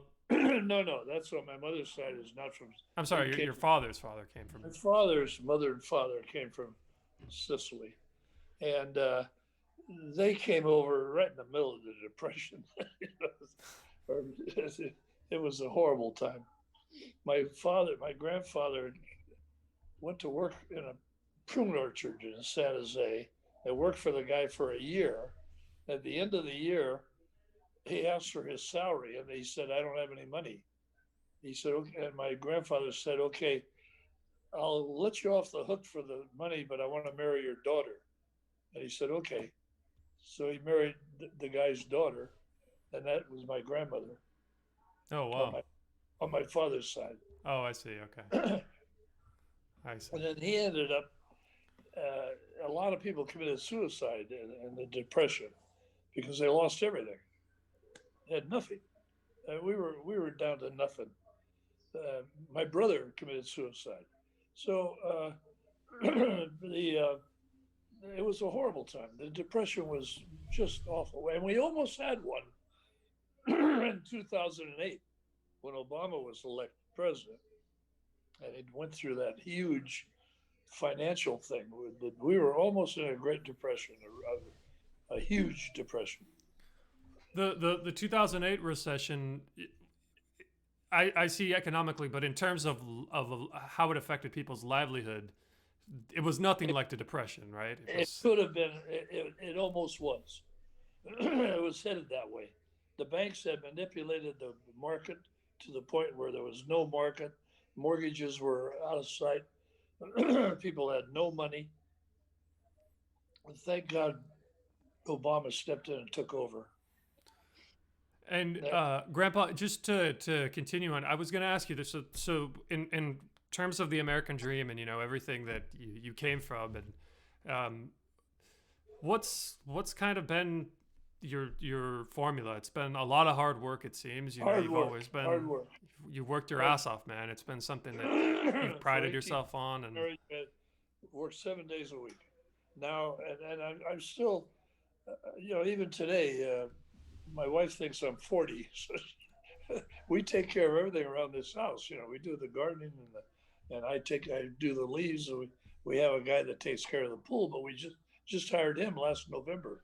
So for only 1 year out of 46 years, I took care of the pool every year. right. I took care of the yard. We have a gardener come twice a year and do cut the trees down that are too tall and all that. But normally we take care of everything.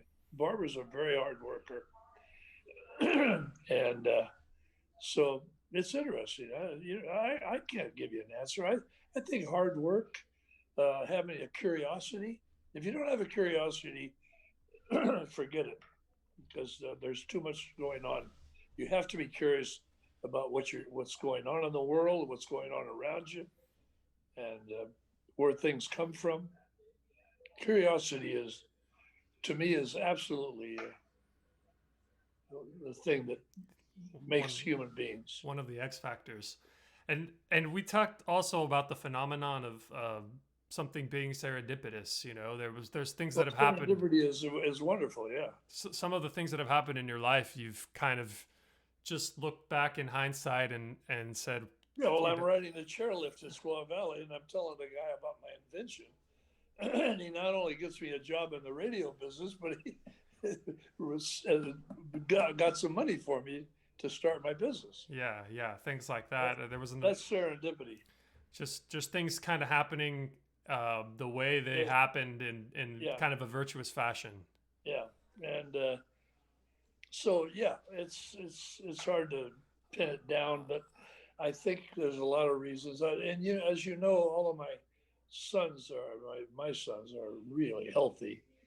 Your father Bruce and Patrick and David, they're all healthy as hell. And you don't hear very many about illnesses. The Yeah, only one, there are good genes in the family in that regard. In that regard, really good, really good genes on that side of the family. Yes, in and Barbara's kids, except for Mark. Mark has a lot of physical problems, but pretty much they're pretty healthy too. yeah, And the girls, Eileen's had a lot of physical problems, but basically, yeah. That's but I don't know. Modern medicine is fantastic. I just watching a thing on the news the other day. They did open heart surgery on a baby that hadn't even been born yet. oh wow, how does that work? They did it. They did They open do heart that in the surgery on womb. him. Well, he's still in the womb. Yeah, yeah. It's amazing. That's incredible. It That's is. kind of seems to be the new chapter of modern medicine is biology, right? Going smaller instead of. Well, that's what Ben. Ben went through leukemia when he was 5, and he I went through remember Ben had 7. leukemia. Yeah, He was went very through sick. 8 years of treatments and radiology and all the things that you have to do, and he to this day he has physical problems as a result of all the treatments. But he just graduated. He graduated from Arizona, and now he's in graduate school and working in a laboratory in Los Angeles, uh, uh, doing biological studies for gene immunology. It's called immunology. It's pretty fascinating stuff because they say 10 years from now, maybe not even 10 years, they're going to be able. I think they can already between 10 embryos decipher which is going to be the tallest, which is going to be Yeah, physically that's pretty difficult, but they are trying to do that. Yeah, and and there was a guy in China that tried to clone a human being, and they put him in jail. oh yeah, this was quite a It's, controversial it's experiment. totally I think he against the law. was it a human being that he succeeded? There was Yeah, it was something where he he succeeded. tried to do a human clone, and they're not going to allow that. Yeah, that's getting into some controversial stuff for No, there's sure. so much going on, and of course, astronomy is how many planets there are, how many stars there are. The numbers are so mind-boggling that comprehension is tough. Yeah. It seems to me like right now science kind of seems to be going in the direction of smaller rather than larger because 10 Well, years ago it was really big astronomy. Neil in deGrasse some Tyson. things, yeah, in astronomy, you're going larger because you're going the universe is getting bigger.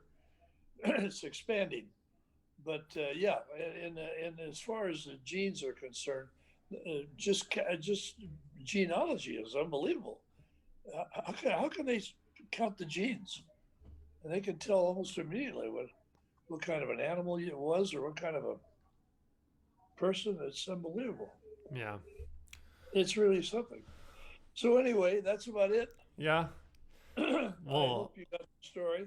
yeah, it was great talking. I guess we'll wrap this thing up here, but the uh, the story always fascinated me. Your story because it was from beginning to end just such a significant polarity. You know, you live now in Kent Woodlands, which is a wealthy Living, in a wealthy neighborhood in California, and it came from a lot of hard work and a lot of curiosity, a lot of what you have said. But you guys were dirt poor, man. You guys ate wheat with melted butter over it from welfare food from the government. There was yeah, no source of income, uh, alcoholic parents, having an um, alcoholic father and alcoholic uncles. and you know there was domestic abuse. It was a little bit of everything, kind of uh, not in your favor, and you seem to overcome a lot of that. And where you are today, A lot it's of times you'll find when you study families that a lot of times the oldest child is the one that really survives. yeah, My wife's the oldest of five, and I'm the oldest of five. And we meet a lot of people where they're the oldest child, uh huh, and the survival rate is a lot better. They yeah. learn a lot. They learn a lot watching their parents try to raise the siblings. Uh, it's There's I the hero complex yeah, phenomenon well, with the first child where he I mean there's well, a couple of things. There's the hero yeah, complex. They say that you go into a Harvard classroom and you ask the firstborn child if they're a firstborn child to raise their hand, and it's some oddly high yeah, statistic. yeah. 85-90% of the Very classroom are high, firstborn children. very high stats. It is just a phenomenon. It's not a phenomenon, I guess. It's just a fact that the oldest child comes into the world and there's nobody else in competition with him until he gets siblings, and then all of a sudden there's competition for the love of the mother and father, and to be better, to do better. I had nothing in common with my brothers and sister, nothing. They were like Are any of your brothers and sisters still alive, Grandpa? nobody, no, nobody. You're I the have last no. one alive. I'm the last one, and I was the first.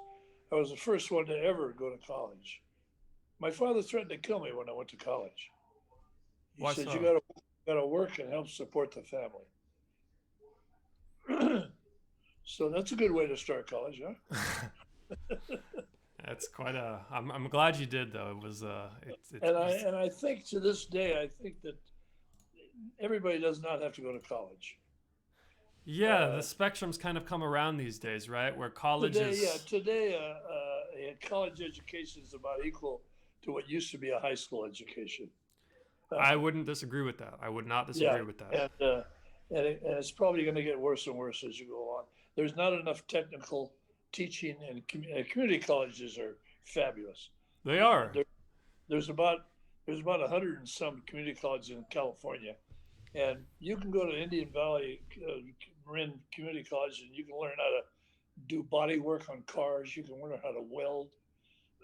My brother, who couldn't read or write, learned how to weld and became one of the best welders in Santa Clara Valley.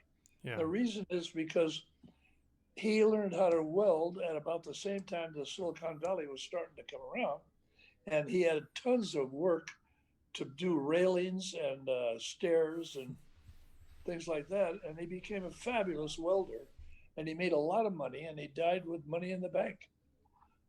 but he was, but he had a horrible case of lung problems. Was And that because of the welding? no, well, I don't think it was totally that, but he also smoked and drank, and at one time he worked in a company that made fiberglass insulation, and I think he inhaled a lot of small fibers. Right. And by the time he killed himself, he couldn't walk 5 feet without sitting down. He couldn't breathe. And when you can't breathe, it's like when you're getting COVID and you're laying in the hospital bed, and you can't breathe. Yeah. People get around to the point where they're ready to die. Yeah. Totally. It's a Yeah. and going back to the trade schools, it seems to be that now people are looking to like professions, trade professions, rather than the traditional 4 year, business degree Well, or I marketing could tell degree. I can tell you right now that I have absolutely no feelings whatsoever for people that force their kids to go from Marin County all the way to Brown University or to Princeton or Harvard or something. We have a fabulous education system in California. We don't. You don't need to send your kids. You know why they send them to those schools? So they can Prestige. brag. Yeah, it's a So they prestige thing. can brag about it. Absolutely. So they can tell their friends. We belong to Meadow Club, and there's nobody at Meadow Club that's an auto mechanic. They're Yeah. all So they're all that's rich. another thing with I mean, in your life you went from you're at Meadow Club now, which is you can't even join Meadow Club is quite a prestigious. My wildest dreams, I never thought I'd belong to a country club. Never, never, never. That was so far out. But and I never dreamed that I would have so many rich friends.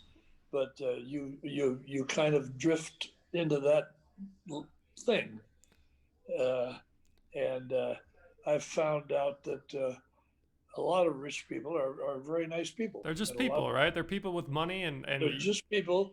But the ones that inherit are the ones that are tough, right. There seems where to they never did anything for it. right. There can become like a they can form kind of like an ego complex They around have no sense of accomplishment. right. And unfortunately, they think they made it on their own. Right. It's there's a lack of humility that somebody that worked. They rationalize to the point where, uh, you come from a rich family in Guatemala, and it's probably affected your thinking a little bit. I mean, Your I father and I talked to you a lot about that. I think that it's a predicament that a lot of millennials are in Yep. general. I think a lot of us are provided for. I think it's something that our Too much. families, through the You hard come work from Yeah. of uh, You their you come from parents. the me civilization that we have now. And it's interesting. I wonder. That's why I ask you in regarding your take on the world today, because the millennial generation pretty soon is going to kind of be taking over. Well, what What happens what is is what is left to yeah, us. but they learned like that.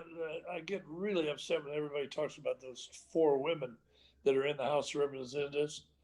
What's the name? Oh, the AOC. Yeah, I know who you're talking about. AOC. Yeah. AOC is nothing.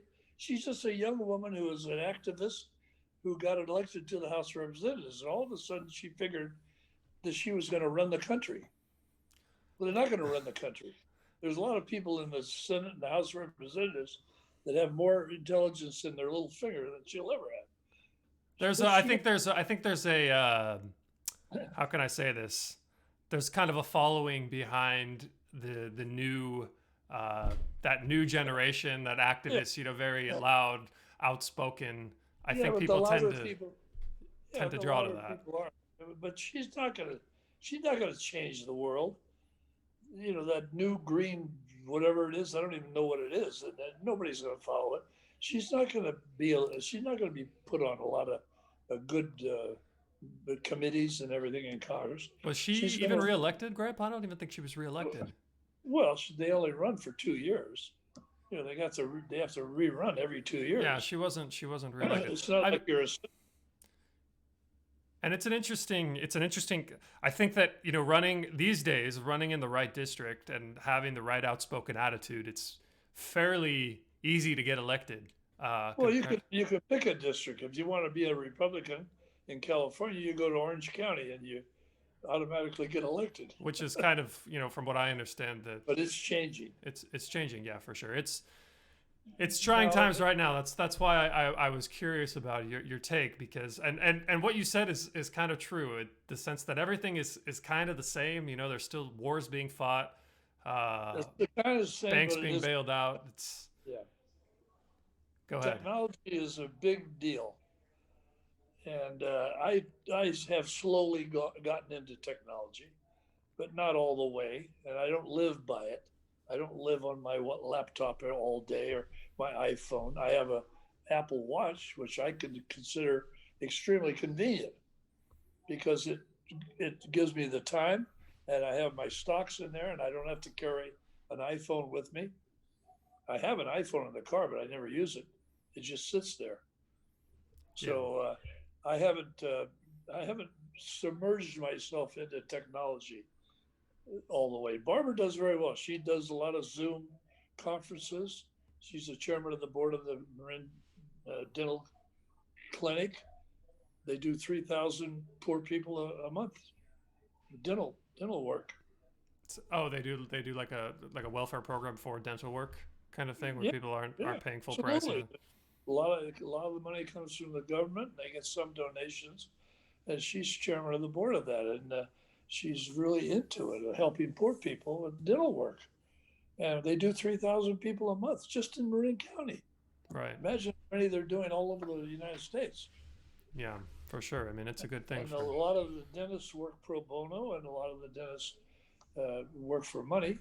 And a lot of the chairs and everything they got have been donated by dentists. So it's a combination of a lot of things. And the homeless people, they bring them over to the dental clinic when they have dental problems. What do Uh, you, Grandpa? What do you think about this homeless issue that's happening right now in San it's Francisco? And very simple. It's very. It's. I hate to simplify it too much, but if you're homeless and you're living in Nebraska or Ohio, someplace like that, you're not going to stay there. You're going to go either to Florida or California because you need to sleep outside. You better have good weather. And the other thing is that the the welfare programs. There are. I read about a story that Mississippi pays $115 a month for unemployment. We pay $435 a week. Okay, so if you're, it's the same thing with gay people. The reason we have so many gays in San Francisco and in Cape Cod and Key West is because they go to the good weather. And if you're gay in some of these states in the Midwest, you're dead. yeah, people aren't very open to the gay communities like San They're not Francisco and they're not tolerant. San exactly. Francisco is known as a really tolerant city, and as a result, the the guys on the right, the Republicans especially, hate California because they think it's way too liberal. Right. But we take care of people. Now I Which talk to is these Germans in Germany and in Switzerland and some of those. They have free medical care for life. They have free education. They get money every month if they're out of a job. There's no fooling around. They take care of the people. You don't hear about starvation in Germany or France or Switzerland or some of those countries. right. The system here is it's a And people are complicated always one. It's a complicated well, of one for course, sure. and I don't believe what I hear. Some of the stuff like there's hundreds, thousands, and thousands of children starving in the United States. That's bullshit. Nobody is starving. Yeah, Everybody has nobody. got. When you think starving, you think of what was happening Well, to you it's an when you were young. exaggeration of the term. Right, right, right. They're starving because they're not eating steak every night. They're eating something else, It's not like a from a food bank. right, right. When we were in when I was living in Guatemala, I mean, I would that was starving. There was kids that they don't have food. It's a lack of food here. It's kind of a lack of the norm, which is Nutritious in food. itself, yeah, a little bit higher than the standard Yeah, deviation, I suppose, in the world. yeah, right, So yeah, exactly. There's a lot of exaggeration. Now, in my lifetime, I've seen genocide and I've seen starvation. I remember when in places like Ethiopia and even in North Korea, millions of people starved, literally starved to death. yeah. In China as well, there was. I mean, Yeah, in China, you've but you basically don't lived see through that. all of the Yeah, tragedies and yeah. atrocities of the 20th century. You were alive during all of them. But nobody's starving anymore. There's still starvation in certain parts of the world, and there's still slavery. Unfortunately, there's a lot of slavery, especially in Africa. But you don't see the big headlines of starving to death, Yeah. people starving. In Well, Rome, in Rome, 2,000 years ago, everybody got a loaf of bread and a bag of wheat or something like that, Yeah. or a couple of bottles of beer. They kept people alive. Right. And where they got the food, they stole it from Right. countries that they That they overcame. conquered. Yeah. Yeah, they conquered.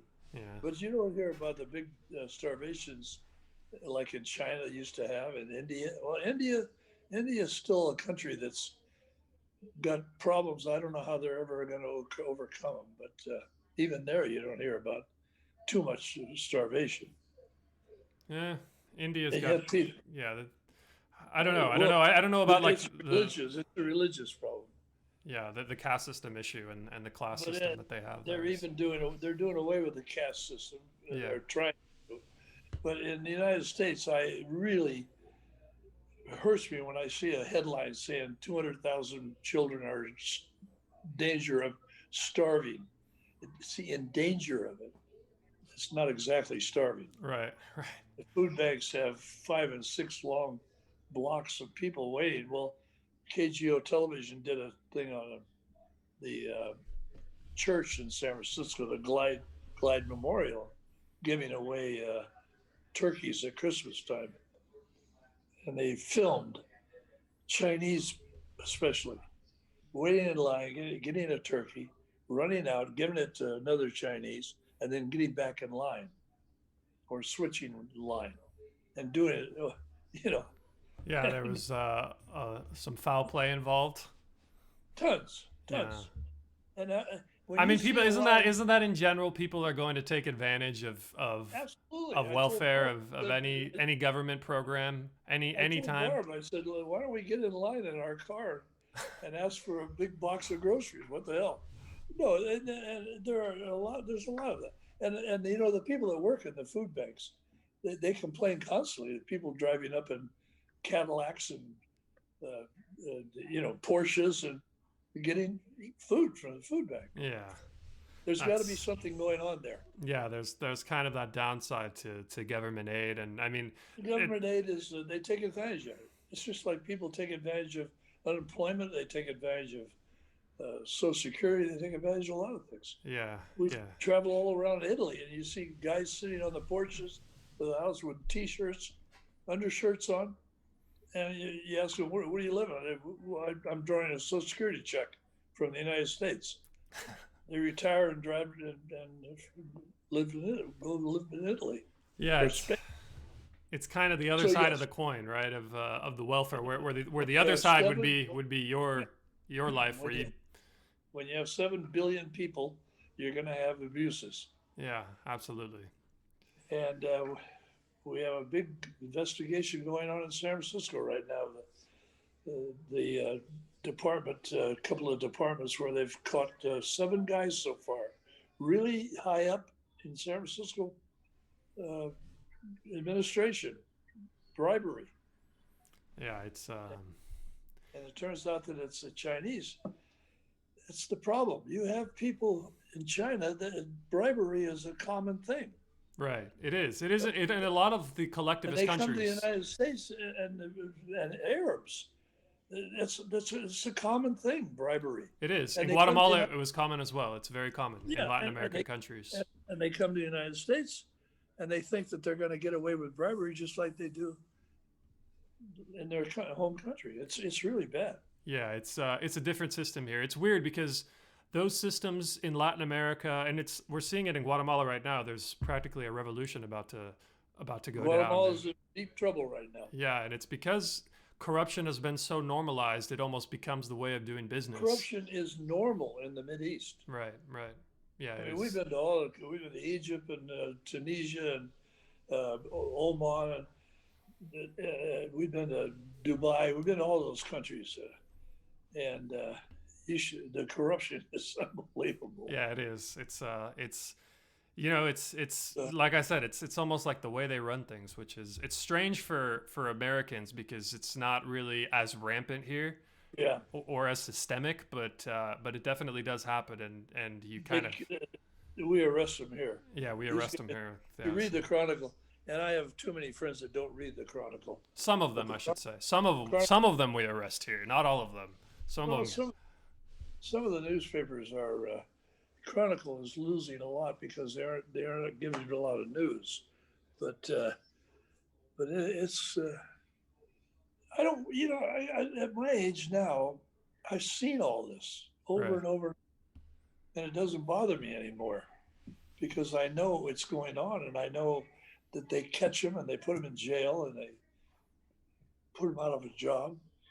This one that's going on right now in San Francisco, they caught one guy who was giving out permits for building construction, and the construction companies were paying him bribes.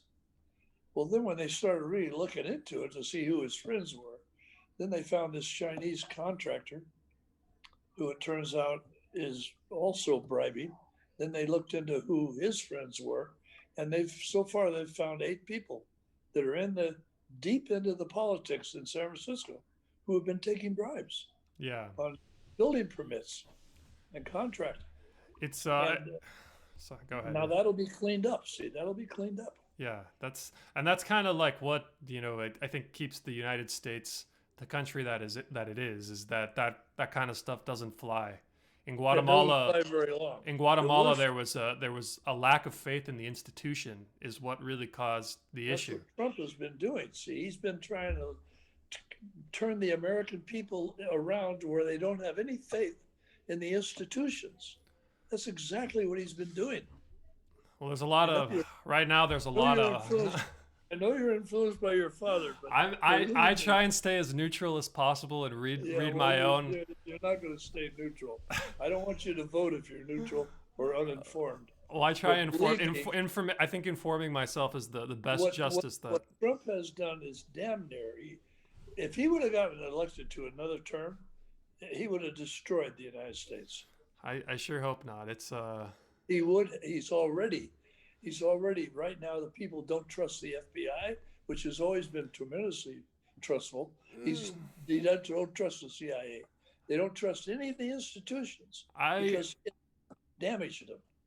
they have been questioned pretty heavily by the Trump administration. I think the CIA there's been questionable practice by the CIA Well, you in got to history. remember what the CIA does.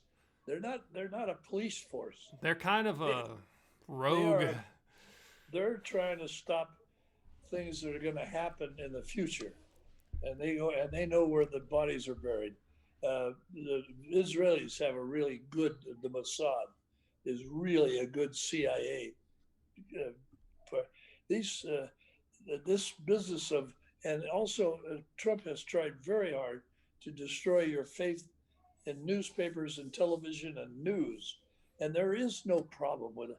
I I've worked in the business. I know they don't, they're not giving you false news. You're not getting, where would you get your news if you didn't read a newspaper or watch television or listen to radio? Where would you get your news? How would you know what's going on? Think We'll about see. it. I think the fake news phenomenon is more concentrated towards like the mainstream He CNN, did Fox exact, News. he did exactly what Goebbels did in Nazi Germany. And Goebbels had one thing. He says, if I tell a lie often enough, it becomes the truth. And Trump is an absolute genius at telling a lie to the point where it becomes the truth. And he's damn near, if luckily, he has concentrated all of his stuff with Fox, which every study of Fox has found that 60% of what they say on Fox is not true or is misinformation. And Is best journalism schools in the United States have studied Fox and have studied deep studies into what they do, what they say.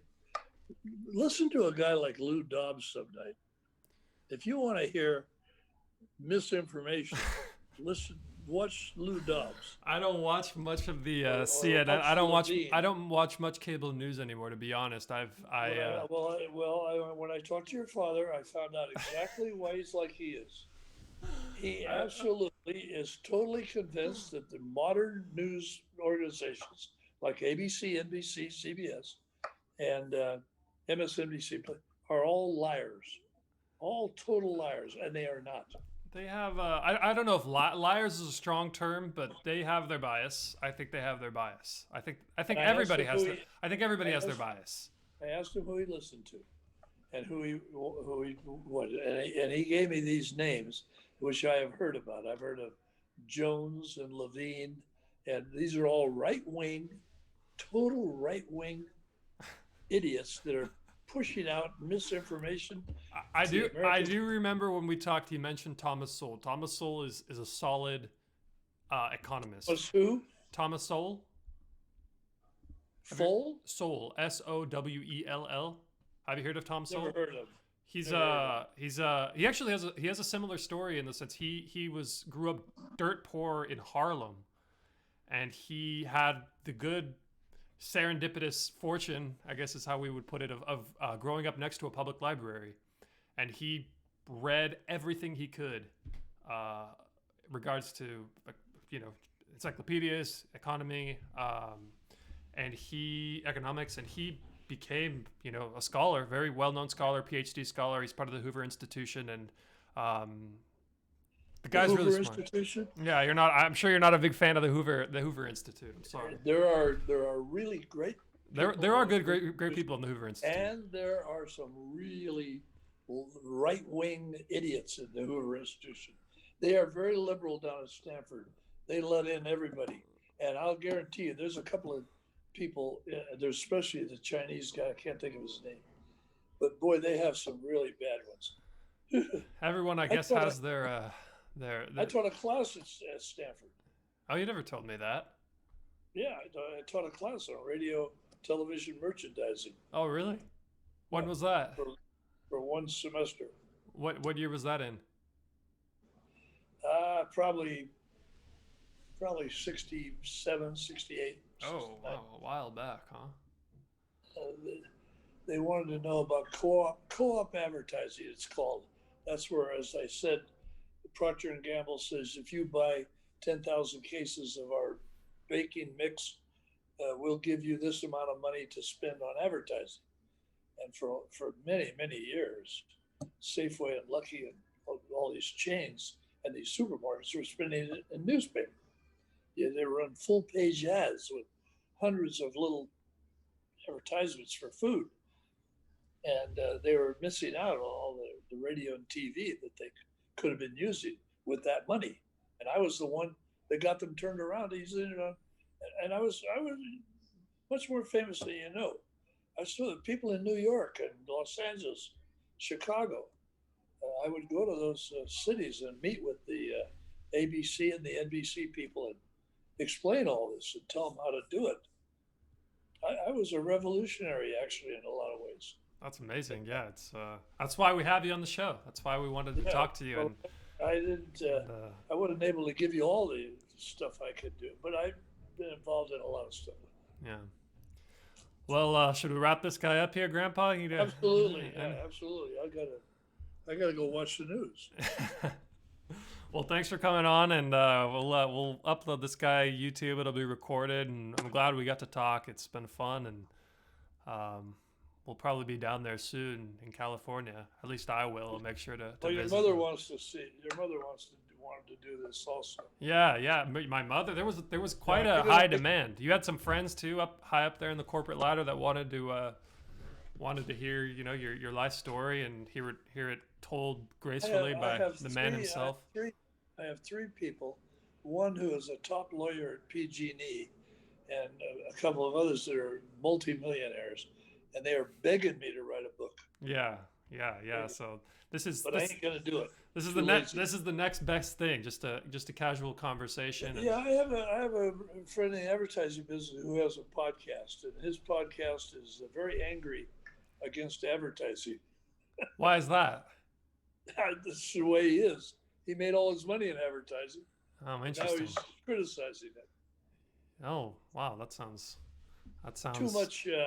Too much advertising on television of Oh, drugs okay. drugs. Yeah, some of these drugs. Eliquis is one I can think of. Eliquis is for a blood thinner or something. And I had a friend that saw it on TV and asked the doctor, and then he ended up bleeding so much he had to have 8 blood transfusions because the Eliquis thinned out his. See, that's why you got to be very careful. Yeah, You got to be very careful. gotta be All careful. right, get me off this. Sounds good, Grandpa. Thanks again. No All right. problem. All right. Bye.